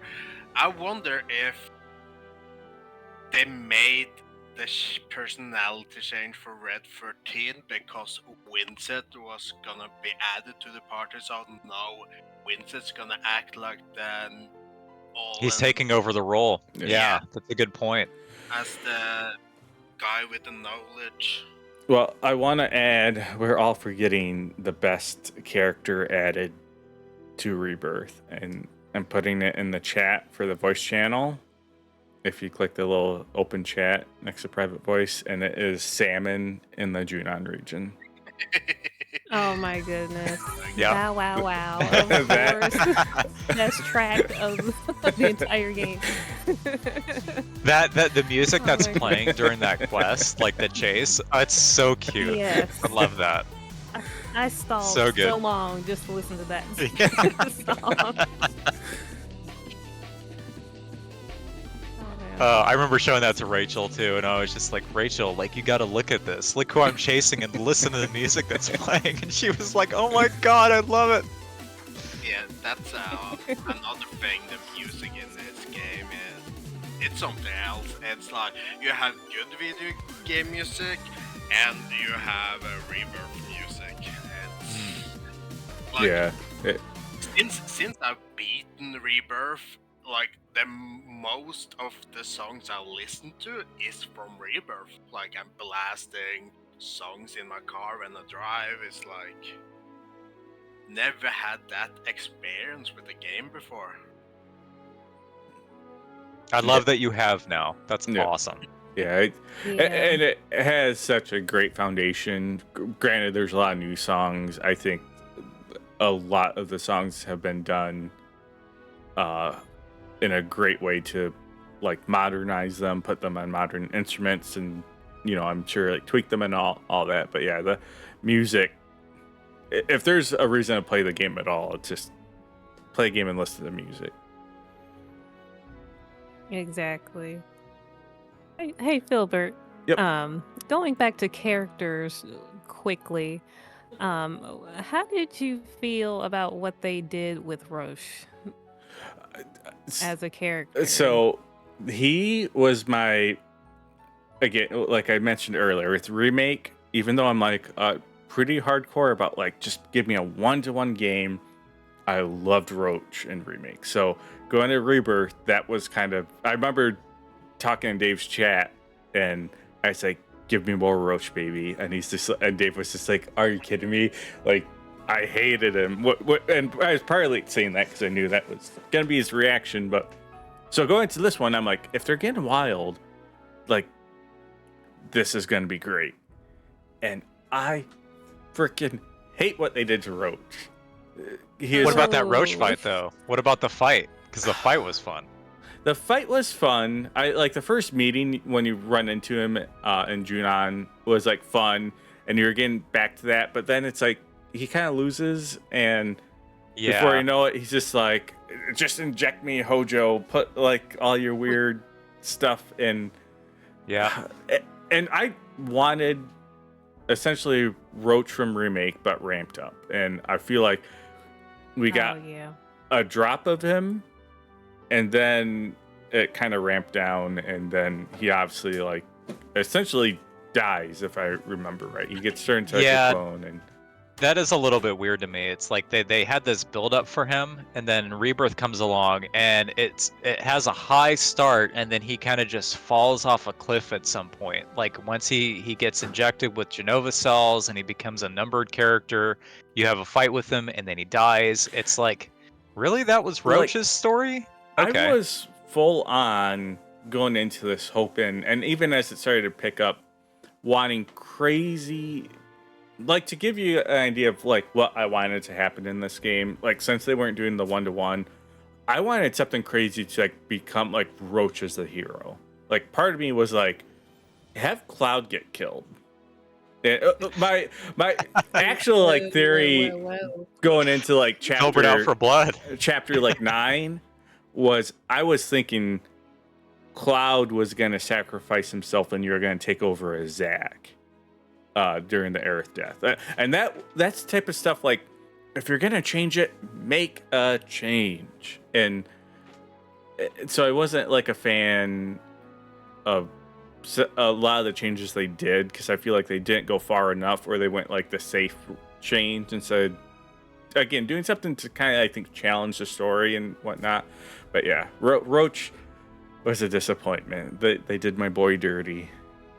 I feel like they just stopped knowing what to do with the character. It's like, what are we doing in Nomura?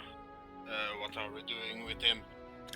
Yeah, I think that Genova cells, whatever. Yeah. I think that's part of it. But at the same time, I think you don't know what to do with them if you're doing kind of like a safe story. And when they're kind of doing a bit of a wild turn with it, because I feel like that was half the reason you kind of introduced him in Remake. It's like you don't know what to do with him, but you have like every door open to you, essentially, because of the route you're taking. And they basically took the safe route of, let's just close that door. And magically give him some robes. Yeah. Yeah.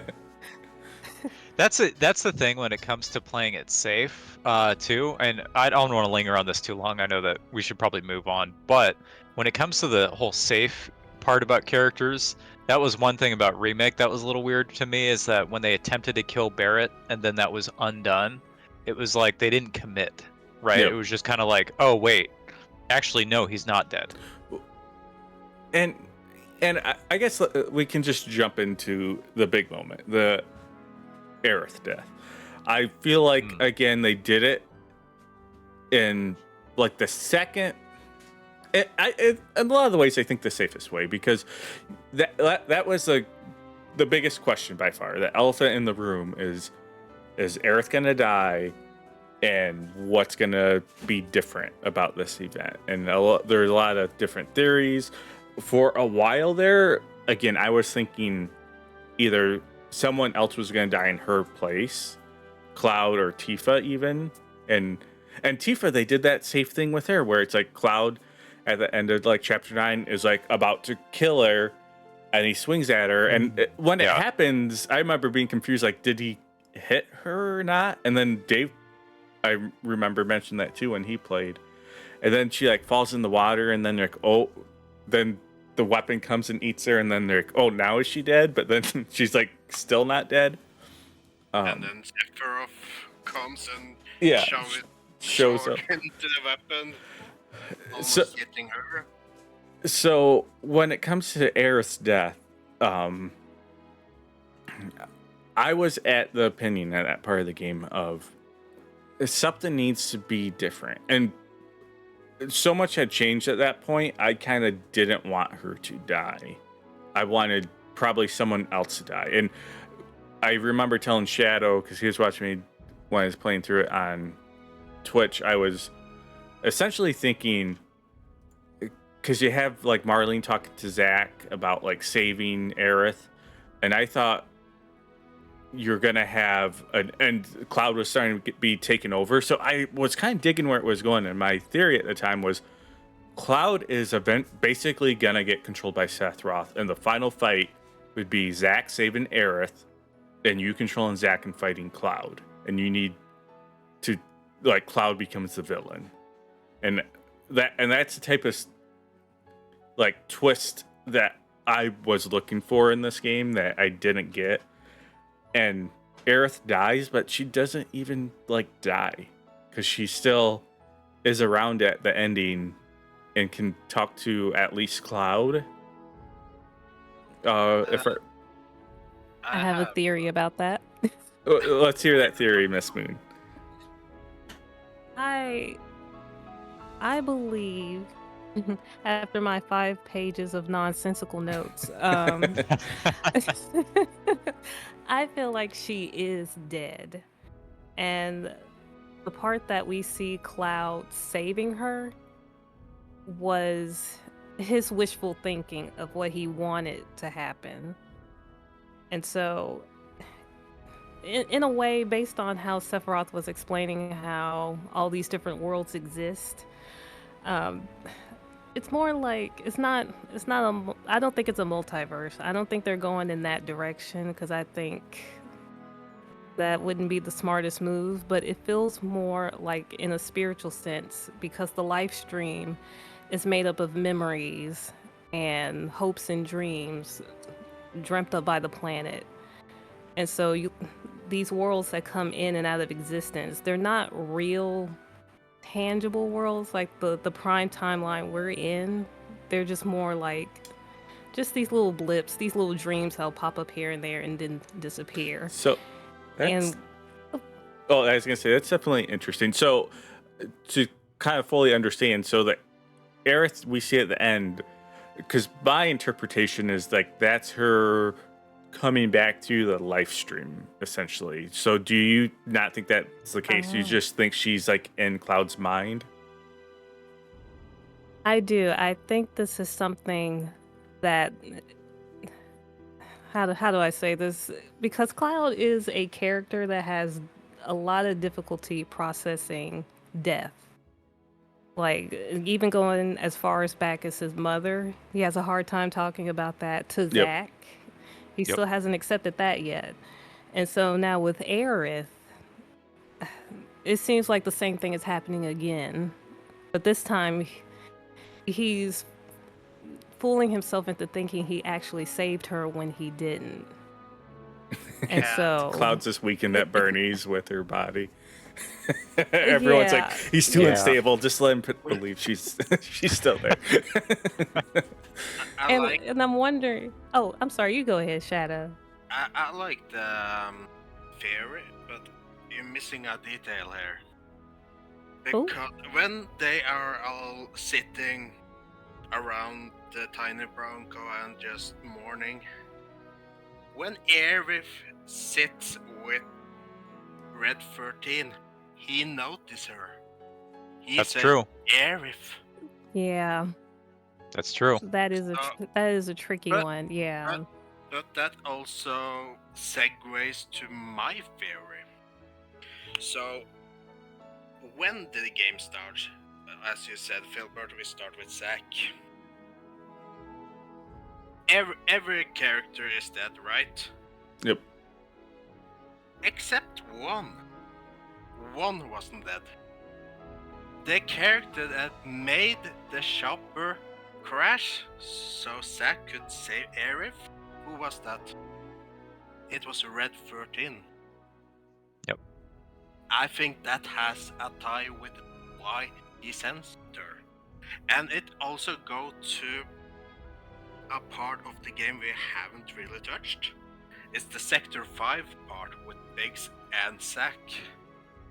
I think that part of the game, at least for Zack and Biggs, that's their purgatory. So the And I want to take a detail. I think that is super interesting. I gotta think about that. When Zack asks Big, how long has Cloud worked as a merc or something like that? I don't really recall what to ask. Biggs and answer him like, I don't know, my internal clock ain't working like it used Yeah, to. that's right. It's like time does not exist in that Sector 5 part. Yeah, it's still kind of weird what's going on with like that whatever we want to call it, like that timeline, that Zack area, because it's clearly events. So the weird thing is at the end of Remake, it's Zack survives the fight, and he's coming into Midgard with Cloud, but at the start of Rebirth, the helicopter crash scene and all that, where essentially all the characters die, that is implying that is a different instance. Because if Zack came into Midgard with Cloud, obviously Cloud would have never ventured on with the other party and the other characters. So depending on what you want to call them, that's like 3 different timelines that have been going on. Because essentially, like the Zack we play at the start of this one and that we keep playing through is like an instance of Zack somehow getting to Midgard way after the fact. And I do think that could play into what you're saying, Shadow, is if that is the Zack that died and if it's some type of purgatory. My only thoughts on that, though, is everything we know, and I think that's a really cool idea, but the one reason I don't like it is everything we know about Final Fantasy 7 lore is like when you die, you go to the life stream. So it would be kind of weird to have like a purgatory that would be kind of implying like anyone who's dying now isn't going back to the planet at all. But that could also tie into the fact I did not like the end of Remake when you literally fight and destroy Destiny. So that you could argue that has impact with like the live stream and whatnot. But I mean, Biggs and Zack can be like the chosen one, if you will, of the live stream. Like, That's true. The Oh, planet yes. could recognize and be Like, used they as a tool. Yeah, they have a bigger play to act in this whole So life. if I'm in the writer's room, you give Filbert the crazy idea. If you say something like that, and I'm like, I love that, the planet makes them into weapons, and you get weapon. And I'm half Oh my joking, but I'm goodness. also like, that's the type of wild I'm into. Like, the planet's gonna choose them. All right, like, what's the planet? How does the planet fight back with weapons? Let's make these into like crazy, almost like demigod beings to fight for us. If you wanted to do something really interesting, you would have Barrett, who should have probably died at the end of Remake, get turned into a weapon because, well, what does he do? He's trying to protect the planet, right? That would be your idea, Filbert. You'd be Good like, yeah, point. greenlight that right away. Barrett becomes a weapon. That's perfect. I love it. The ending of Rebirth is him getting the sister ray and attaching it to his kaiju arm. That's a little too crazy for me. But We'll stop meteor with the sister ray. Just couple shots at it. But I will add too, because I know we have to move on. I do like what they're doing with Cloud's character in regards to him being in denial about Aerith's death, because that is what he does when he loses someone, and I think this is going to play a huge role in when they get to that live stream sequence where they're restructuring his identity, him and Tifa, because the truth about him and Zack has pretty much already been revealed in the Crisis Core reunion. So they've already let that cat out of the bag. So I feel like this part of Cloud is going to be a key aspect to what brings him back to himself again. And all my issues with Rebirth when it comes to like the story and narrative, I do agree. I think they've handled Cloud really well. And generally, I like everything they're doing with Cloud. It's just the things around him. And yeah, and kind of speaking of Cat, because they kind of did that with, it was only Tifa, but like she kind of went through the memories already, which I thought was like a little weird. the part Oh, where she's yeah. underwater. And Yeah, and the weapon. yeah. Okay. Not to say To me, that was a very creative design decision. I actually really like that because it was almost like showing like Yeah. her perspective, whereas in the original it was Cloud's, but they did it much earlier. That to me was so cool. I love that entire segment. But we've been going for about 2.5 hours, so I think, and we're kind of here anyways. I think a couple things we can kind of touch on to wrap it up is generally your thoughts on the ending and what you're excited or hesitant about going into part 3. If there, and I think now's a good time if there's any like your most disappointing change, something you wish we didn't get. This game, some people loved it, some people hated it. It had a ton of mini games. Were there any mini games you really liked or really hated? For me, I loved the Red 13 ball game. Like that was the one I was like, Really? you could have made like a whole like 20 levels of that. I was all about that. Oh, dude, I sucked I at quite like that one. I was terrible at it. I feel like for me this is an obvious choice, but Queen's Blood, so good. Yes. Yeah, I have to agree. Yeah, for me, I really adore it as a game within a game. I don't think there's quite as much to it because I know some people like want a standalone game. I think you'd have to, I think, flesh it out a little more. But yeah, it was Queen's Blood was really cool. I think they did a good job and clearly put a ton of work into all the cards and how it plays, the rules and everything. As someone who's huge in the board games, you can see a bunch just like right behind me. Oh, yeah, I forgot. I always appreciate I could see something like this being turned into like a really good card game. Well, your wish may be granted because I hear that they are expanding it for the third one quite a bit. Yeah. But yeah, what else, Pixel, as far as your feelings like on the end? I know when we touched on previously, what is it, chapter 13? I was not into. I just the lab when it was. I think it's called the labyrinth.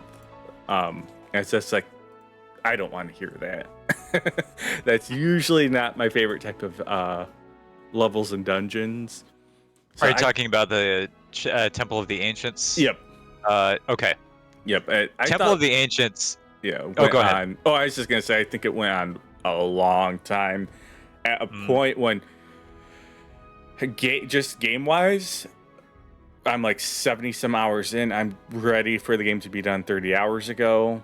But even if that wasn't the case, I also think just like the narrative where like at the peak, like you can't keep me on this peak. I'm running out of oxygen. You know, we're on the peak of Everest. We can't just stay up here for a while. Like I want that conclusion. And I felt like that chapter held a long time.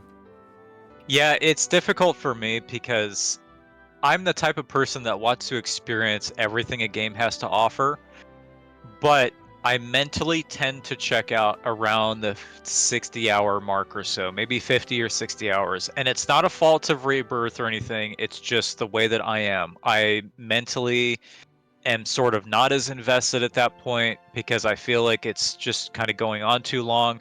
Now, I know I can skip a lot of the side content, but again, I tend to be somebody who wants to do everything. Chapter 13, though, by that point, the entirety of Chapter 13 for me, it was fun, but I do think it was way too long. I think it could have probably been cut down to like a third of what it was because it was just that big. And I felt like, okay, there's like some cool stuff in here, like nice set pieces, but so much of it, in my opinion, didn't really need to be there. It was fun. I was like, well, I'm kind of already done with this as it is. Like, I mean, I'm already at the 85 hour mark and I'm already ready to be done with the game. So to me, it felt like that last chapter really dragged on. I mean, don't get me wrong, it was long, but it felt like it was longer than it should have been too. So I don't know. As far as the ending goes, maybe the cutscenes. I don't know. There's a lot to say about that, but Chapter 13 itself, it was fun, but too long. How did you feel about them essentially bringing the final boss to the end of this game? And you fight like the crazy, I forget what I don't know what it's officially called, but the Sephiroth, yeah. Isaro Sephiroth. Yeah. I think there were too many boss fights, to be honest. And I think that so here's the thing. I got lucky with the last boss fight when you're fighting just Sephiroth with you and Eris. Because I understand that he's got a move in that if you're not in the right place at the right time, you're dead, and then I think you have to start all the way over. I might be wrong about that. I got lucky, but there were just so many boss fights that I was just like, oh my god, this is like the 5th stage of a different boss fight. When is it gonna be over? Yeah, I think I died to him, but you restart the phase. Oh, is it the phase? Yeah. Okay, that's good. That's good. Like I said, I got lucky. I think I avoided it. And I'm not going to dive into it, but I hate it's mostly with the summons, but I hated the instant loss conditions. There's so many summon fights that at one point would just have an ability that just wiped the floor with you, and I hate that mechanic. Where it was like nothing but time. Like there's no dodging. There was at least with that Sephiroth one, you could dodge it. Yeah, I'll be the first to say I don't actually have a lot of thoughts on the end. I know that a lot of people are like they either really like it or don't like it. For me, I'll be honest, I don't really have much to say. There's a lot of theories going around, and yeah, I could probably throw mine into the mix, but I just don't really know if I've had enough time to like really think about it and like process it, because I'm just kind of like, well, I was so tired of the boss fights at the end that I was already ready for it to be done. I was already kind of mentally checked out, and I hate to say that because I love Final Fantasy VII. Yeah. How about you, Shadow? I recall you telling me a little bit about your opinion on the final fight, and then the ending in general as well. Just want to touch on the Temple of the Ancient. Oh, yep. I feel like the Temple of the Ancient is the answer to the sewers from the remake. I feel like that's where padding in the game went. They could cut it in half. I think there was a lot of unnecessary moments, and it's my least favorite chapter, which is right after my favorite one, which was 12. For ending, as a big fan of the local florist, I jumped in joy when Cloud just locked Sephiroth's blade, like, yes, she's live! And then things kinda act strange, like, why is she bleeding? What's happening? She died. What's happening? And then I think the action scenes with the first fight of Genoa was very cool. But that boss fight drags on and on and on, and it's one of the worst final bosses I've experienced. My first attempt was like in the morning. I've been playing all day. I was super tired. I just wanted to finish. I was getting frustrated, so I just had to call it in day and do it the day after. And I don't know. We don't have the full picture because we don't know what's happening in part 3. But in the moment, I hate the ending, and it was. I don't understand why they made it like he saved her and then just, haha, fooled you, she's dead. I think you, if I remember right, you were watching me when I got to that part, and I was like, I think I was having the opposite reaction to you. I was just like, are you kidding me? He's gonna fucking save her. And then when I realized she said, it's like, yes.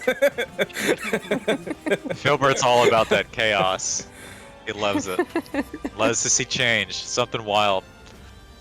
I'll be honest, Shadow, that's the one thing that I will jump in and say I was bothered about, because I love Eris. My favorite character. I'm sorry, Filbert, no, you don't like her, but Eris is my favorite, and I hate to see her go again. I do wonder, though, if they're going to reverse it in the third one, but we'll see. And I feel like that she ends up dead kind of ruins the ending of remake. Like, the whole point was like, we're creating our own destiny, but she just dies again. Like, Well, what's that's happening? what we'll obviously see, but that's why it kind of like she kind of isn't dead. Like, obviously I don't know, but I had the interpretation she survived through the live stream, because again, you have like Cloud and Red 13 like also noticing her. So my assumption, and to be fair, 90% of my assumptions have been wrong going into this one, other than I did kind of think they're going to do like a bit of a multiverse, but she's gonna be at least a character still in the next game.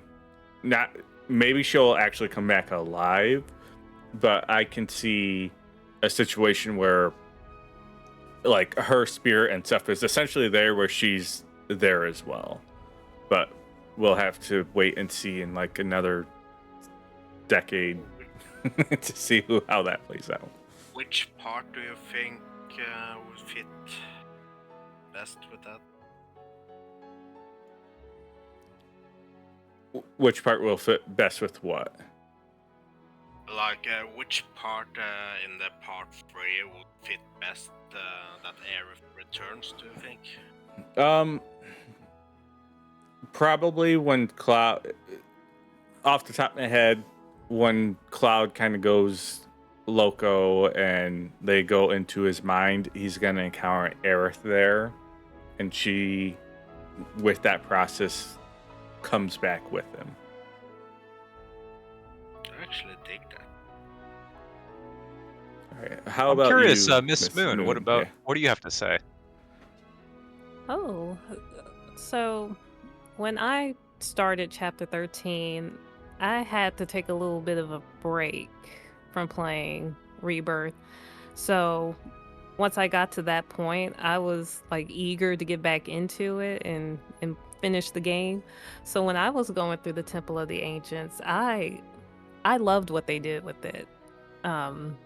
They expanded on it way more than I thought they were. And there is a good point that maybe it was a little too long, but I appreciate the artistry of how it was constructed, on how you navigate and get from one side to the other.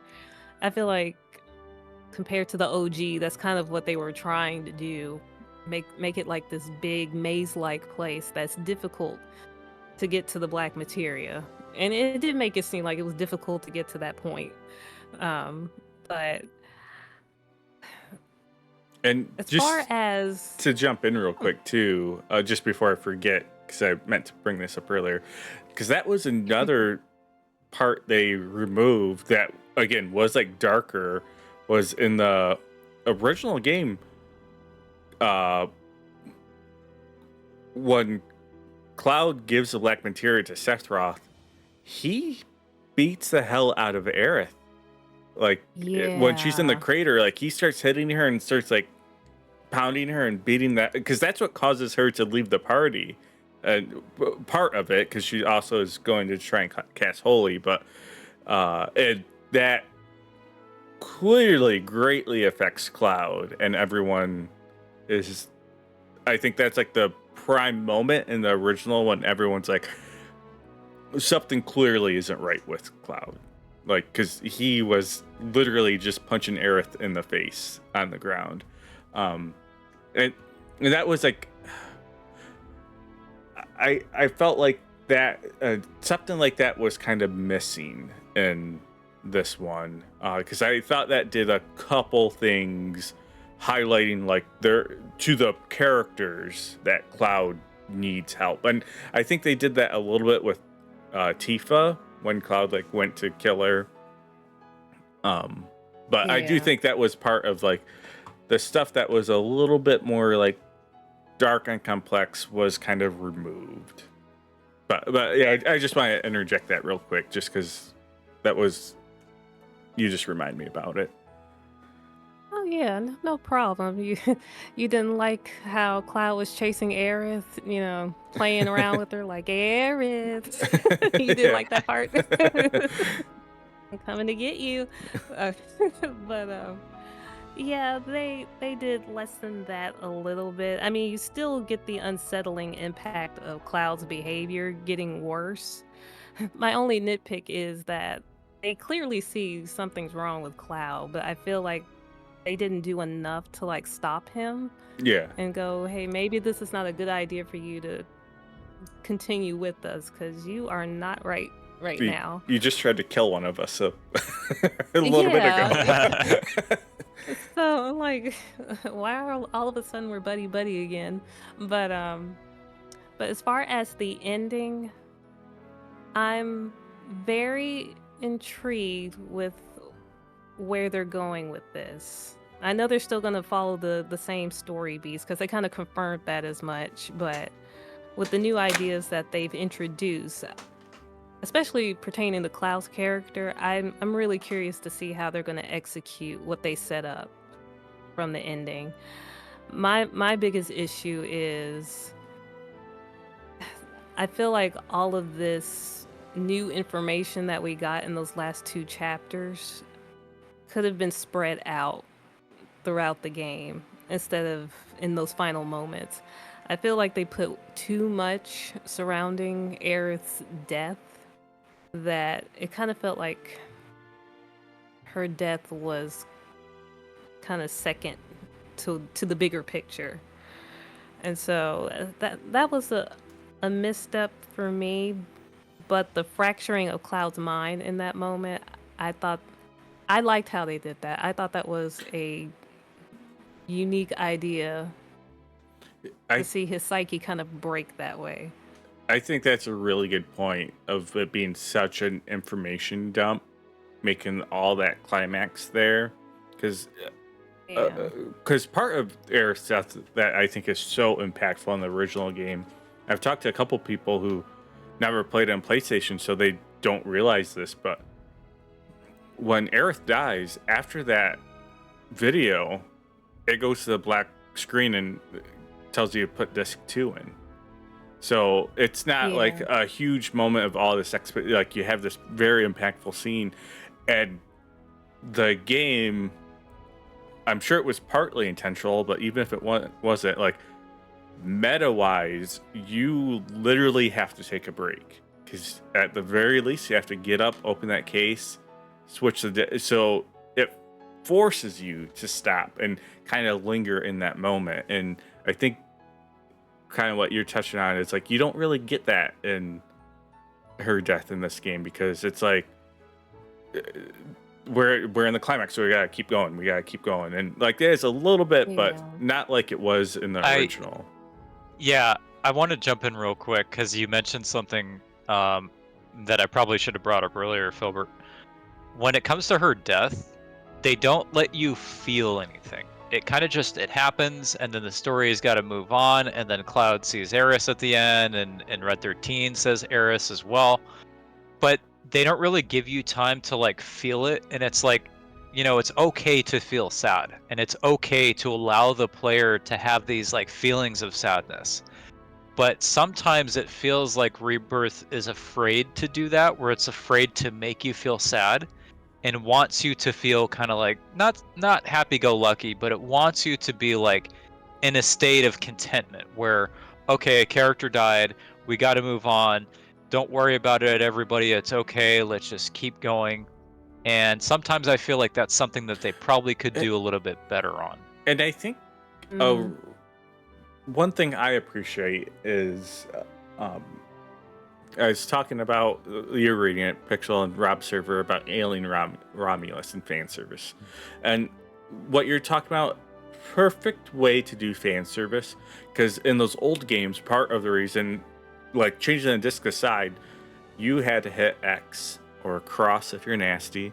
And every dialogue, you had to read it, hit X, read it, hit X. And when something crazy happens, I remember this happening, is like you stop and the game's not moving on without your literal player agency. So Yep. a moment like that, the game should almost stop. And I think having, even if it's like 10 times where the characters like speak, you know, it's a voice, but you have to hit X for the next line to come out. And it almost, Yeah. like doing something like that where it's like a callback to like how games used to be played. Like that's a fan service thing, but has a purpose. And its purpose isn't just like, remember when you had to do this, but it also lets that moment impact you. And it's Let it sink in. It has to Yeah. have that impact. You need to feel that. Yeah, both the narrative and I think that callback of getting hit with like having to go X through dialogue like that again at that moment too is stuff that's the type of stuff when I was playing this game, I would have moments like especially like all the big moments in this game. I felt like, of course I'm not a game designer and stuff, but I just felt like I can give you a half dozen ways to improve this tenfold. And my general feeling through Rebirth was everything except the major moments was done better. Like all the side stuff, fleshing out the characters, the towns, everything was better. The big moments, like the death scene, weren't bad, but I feel like they were always the weakest part. And I felt like that was pretty consistent for my experience. I almost feel like they should have ended this game after her death, like a little afterwards instead of right at her death, because now they're trying to cram in all of these like boss battles Yep. that you feel like they feel obliged to put in because it's at the end of the game, and what else are you gonna have at the end? Yeah. But And even so that. yeah, I feel like Oh, Oh, no, I'm you go sorry ahead. for jumping. Like even that, I think. oh no, What type of? And this is always kind of again like game designer meta brain. But imagine having this game end without a boss fight. It ends with her death. There's no boss fight. Nothing else needs to happen. You can go back. They do the where you can go back and play the other areas or something. But like a decision like that, I think can flip an experience like this for me. I know, yeah. like not to get, Absolutely. especially like an ending again with the JRPG with narrative. I know, and I agree with this. If you guys know Doug Walker, like guy with glasses, nostalgia critic, he always talks about, and this always resonated with me, the movie A Straight Story, and it's a David Lynch film, and it's a Disney film that came out like on the Disney Channel. And again, you think David Lynch, you think all this crazy stuff, but it's based on a real story about this guy in the late 80s who was estranged from his brother, hadn't talked to him for like decades, found out his brother had cancer, and he was too old to have a driver's license. So he hopped on his lawnmower and drove across like 3 states to visit his brother before he died. So the movie is like an hour and a half, and it's the most boring movie ever. It's just literally this old man going on his lawnmower across the highway, and it's like you're very cookie cutter. Like he runs into people, gives some advice, or has a little thing. There's a couple real, like one of my favorite quotes is from that movie is someone asks him the worst part of getting old, and he says, "Remember being young." That's a line that's like, ooh, that has weight. But I think the movie is crap, but the last 5 minutes of that movie make that whole 85 minutes before it pay off. And there's not too many games that take that risk, but I think that's an example of a narrative that, and part of the point of that last 5 minutes was like, yeah, this first 85 minutes was boring and dumb, and you had to earn, like, you would have never earned this last 5 minutes that has practically zero dialogue. It's just like all with their faces is set up through that. And I think doing something like that in a game like this, I kept just begging for it. Like, if you're going to make the change, like, give me a big impact moment like that. And I think, again, just ending with her death scene, like, you have a little bit of dialogue and stuff, drop her in the water, no final boss, game's over. I think something like that for me with that game would have just, that would have brushed away so much of the issues I had. Yeah, I think if they did that, like if it just ended right at her death, I'll be honest, I probably would have liked it a heck of a lot more. And I want to share something real quick. When she died in the original game, right after that cutscene ended, and it showed Cloud holding her, looking at her, and showed, Sephiroth with his arms up in the air and he's holding a sword. That imagery, along with the dialogue box just kind of sitting there, my best friend and I were looking at each other thinking, wait, she's not dead, is she? And we were like looking at each other in awe because we didn't know what to think. We were like, wait, she's not actually dead. And I kid you not, we didn't actually move the dialogue box for probably a couple minutes because we're just in shock. And then we proceed past the dialogue boxes, and then you get to the fight of Genova. And when you fight Genova, it's not a boss battle theme. It's Aeris' theme is still playing during the fight. And at that point, we're like, oh my god, she is dead, right? Like, this is it. And just like, I remember that moment back when I was a kid, because I'm just like, man, I'm like, you're seeing this imagery of like her being dead, and then you're getting an audio cue that her music is playing that she's dead. And it's like, that's how you do it. That's how you like let that moment, that impact, like really sink in. You're showing the player, you're giving them a visual and audio aid to tell them this person is gone. And then you're letting them feel that, because they have to move along the dialogue box. They have to proceed. If they don't proceed, it doesn't continue. And that to me is great.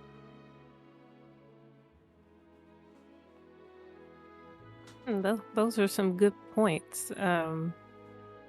Going back to her death right quick, I feel like the more impactful moments weren't the death itself, but quite honestly, the dream date with Cloud was honestly what hit me harder in the end, because that was basically her way of just saying goodbye to Cloud before everything goes down. So there's something to salvage there. Yep. Yeah. In that sense. And I don't know, I can't help but feel like there's a reason for why they made these particular writing choices that I'm hoping will be fleshed out more, or have a justifiable payoff in part 3 that we're just not seeing at the moment. Because I mean, they went as far as to, when you do go into battle with Genova, how so far gone Cloud's mind is about reality. When you start the battle, everybody has their limit breaks on full limit, and Cloud's is just, it's like he didn't experience the same thing that they did. Yep. When they saw Aerith. So I feel like with those little touches there, it just makes me think that I don't feel like they're throwing all these ideas together haphazardly. I feel like there's a point to this. I'll admit, I currently can't see the full picture yet, but I just have theories sitting around in my head. Yeah, and when Cloud holds Aerith, he says something to her, but we can't hear it because it's the static Genoa sound we have experienced the whole game. Oh, I will say they did confirm that he's actually saying the original lines from OG. About how his eyes are burning. His eyes are burning. mouth- Yep. Yeah. Yeah, that was so good. Nice little touch. Yeah. But yeah, I think at this point we can do a little bit of a just final thought wrap up, kind of. If you're excited, how excited are you for part 3? But yeah, I think this has been a really fun discussion, and yeah, it's almost been 3 hours. It's one of those things where I think when me and Pixel first kind of were chatting about it, before I knew it, it's like, it's been like three hours. We need to actually do something like Yeah, that's formal. right. That's right. But definitely down to do some more discussions, whether it's about more specific things about Rebirth or other games too. Yeah, this was fun. But yeah, I guess I'll just start. I don't think it's a big secret with me at this point. Overall, my experience with Rebirth ended up being fairly mediocre for me. Like I was saying a little bit earlier, I think it did almost everything better except the major moments. And I really fell in love with Final Fantasy VII because of the story. So the fact that I feel like it's just not hitting that high bar I have. My big thing is, like, if I'm gonna go back and play Final Fantasy VII, as much as it pains me, I'm gonna do it on that ugly ass early 3D graphics on the PS1. And that's saying a lot. I'm a PS1 hater. I'm not afraid to admit it. Even though I play a ton of it. But so it's left me at this point. I've kind of joked about it that Rebirth has saved me the money from buying part 3. At this point, and at part 3 at minimum, we're looking like 2 to 4 years out. I seen someone share an article talk about they're thinking about redoing it in a new engine or something, which is like great. Like, no, oh yes, what are you doing? Yeah. Oh yeah, Just- Unreal Engine 5. Yeah, the engine and the world we have, but so who knows when we're gonna get it. But at this point, it unfortunately for me kind of zapped any hype I had. As I've alluded to many times, originally wanted 1-to-1. If they weren't doing 1-to-1, I've kind of shared some of the stuff I had theories about going into this game. I wanted them to get really wild, and not for the sake of just being wild, but if you're gonna make a change, like make a change. And part of what I did frustrate me a few times too with the game was whether it was remake with Barrett's death, the Tifa scene. I felt like there were a lot of times it's like, here the big change is coming, but now it's not. Or like when Cloud goes to block the strike against Aerith, it's like, here's the big, but no, it's not. And I felt like that burned me out on a lot of the story. I still had faith because, you know, it's Square, they have a great writer staff, and maybe this is like the straight story for me where it's like, I just gotta play through like 150 hours of game I don't like to get to that final like 80 hours of game I love. So and I hope that's the case. I'm wishing I'm not gonna like something. But yeah, for me, I'm kind of bowing out unless when the next one comes out, if I really hear positive things from people who kind of know what I'm looking for, or the type of reviewer that like I know I'm really on par with, and if like it brought them back in, I'll probably go back in. I think for me, I'll be honest here.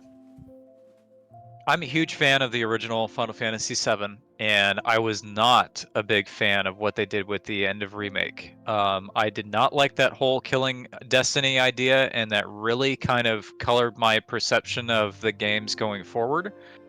When I saw that happen, that kind of just told me that, like, hey, you know, it was a message to the players saying that we're going to do whatever we want to do with the story at this point.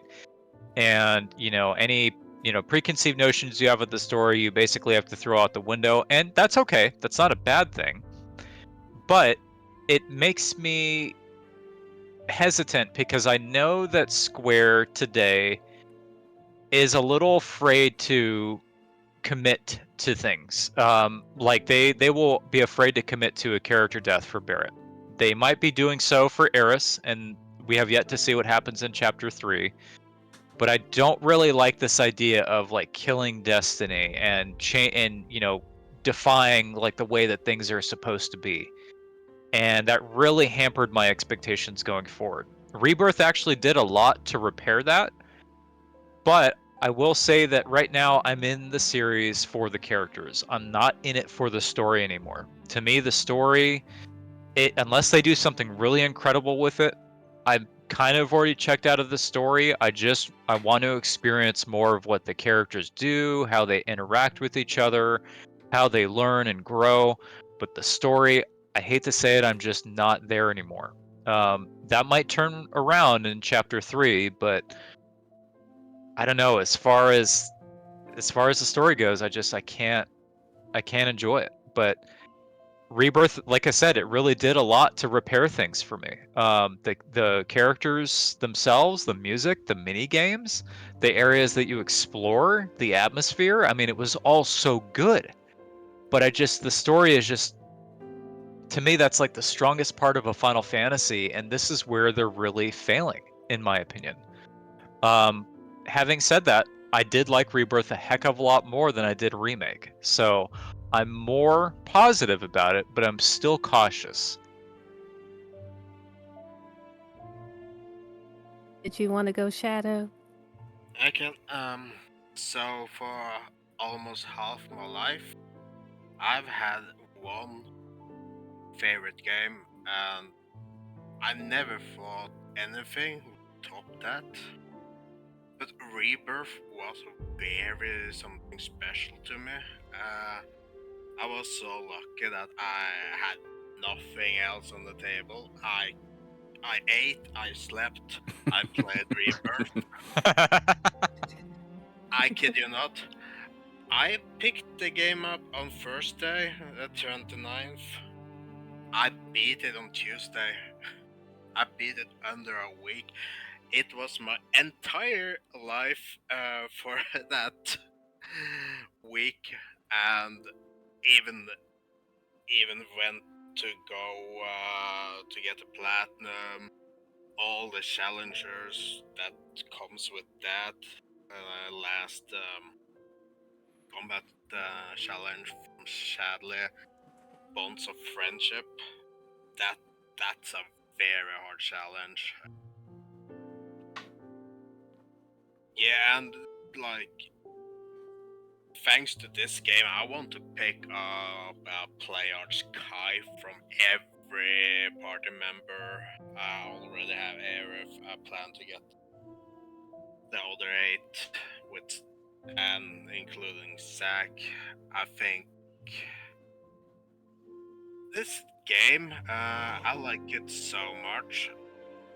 And as I said to Filbert before, I still say it now, it's not my game of the year. It's my game of the decade. It's my favorite game now. I'm still itching to play it for the third time. I love that it resonated with you so much. That's like, I gotta say, I love that. I really do. I feel like I got the original 7 feeling that you guys had back in the day with Rebirth now. And that's so cool to me. I really appreciate that. That 7 Rebirth can do that for somebody. Yeah. And I guess for me, coming from a background of someone who plays a lot of Kingdom Hearts, I'm pretty used to crazy, convoluted stories, you know. Ain't that the truth? Throwing all the, yeah, just throwing these insane concepts at you. And I know people are probably blaming Nomura for this, but I don't think he had anything to do with it. But as far as Rebirth as a whole, I enjoyed my experience with it immensely.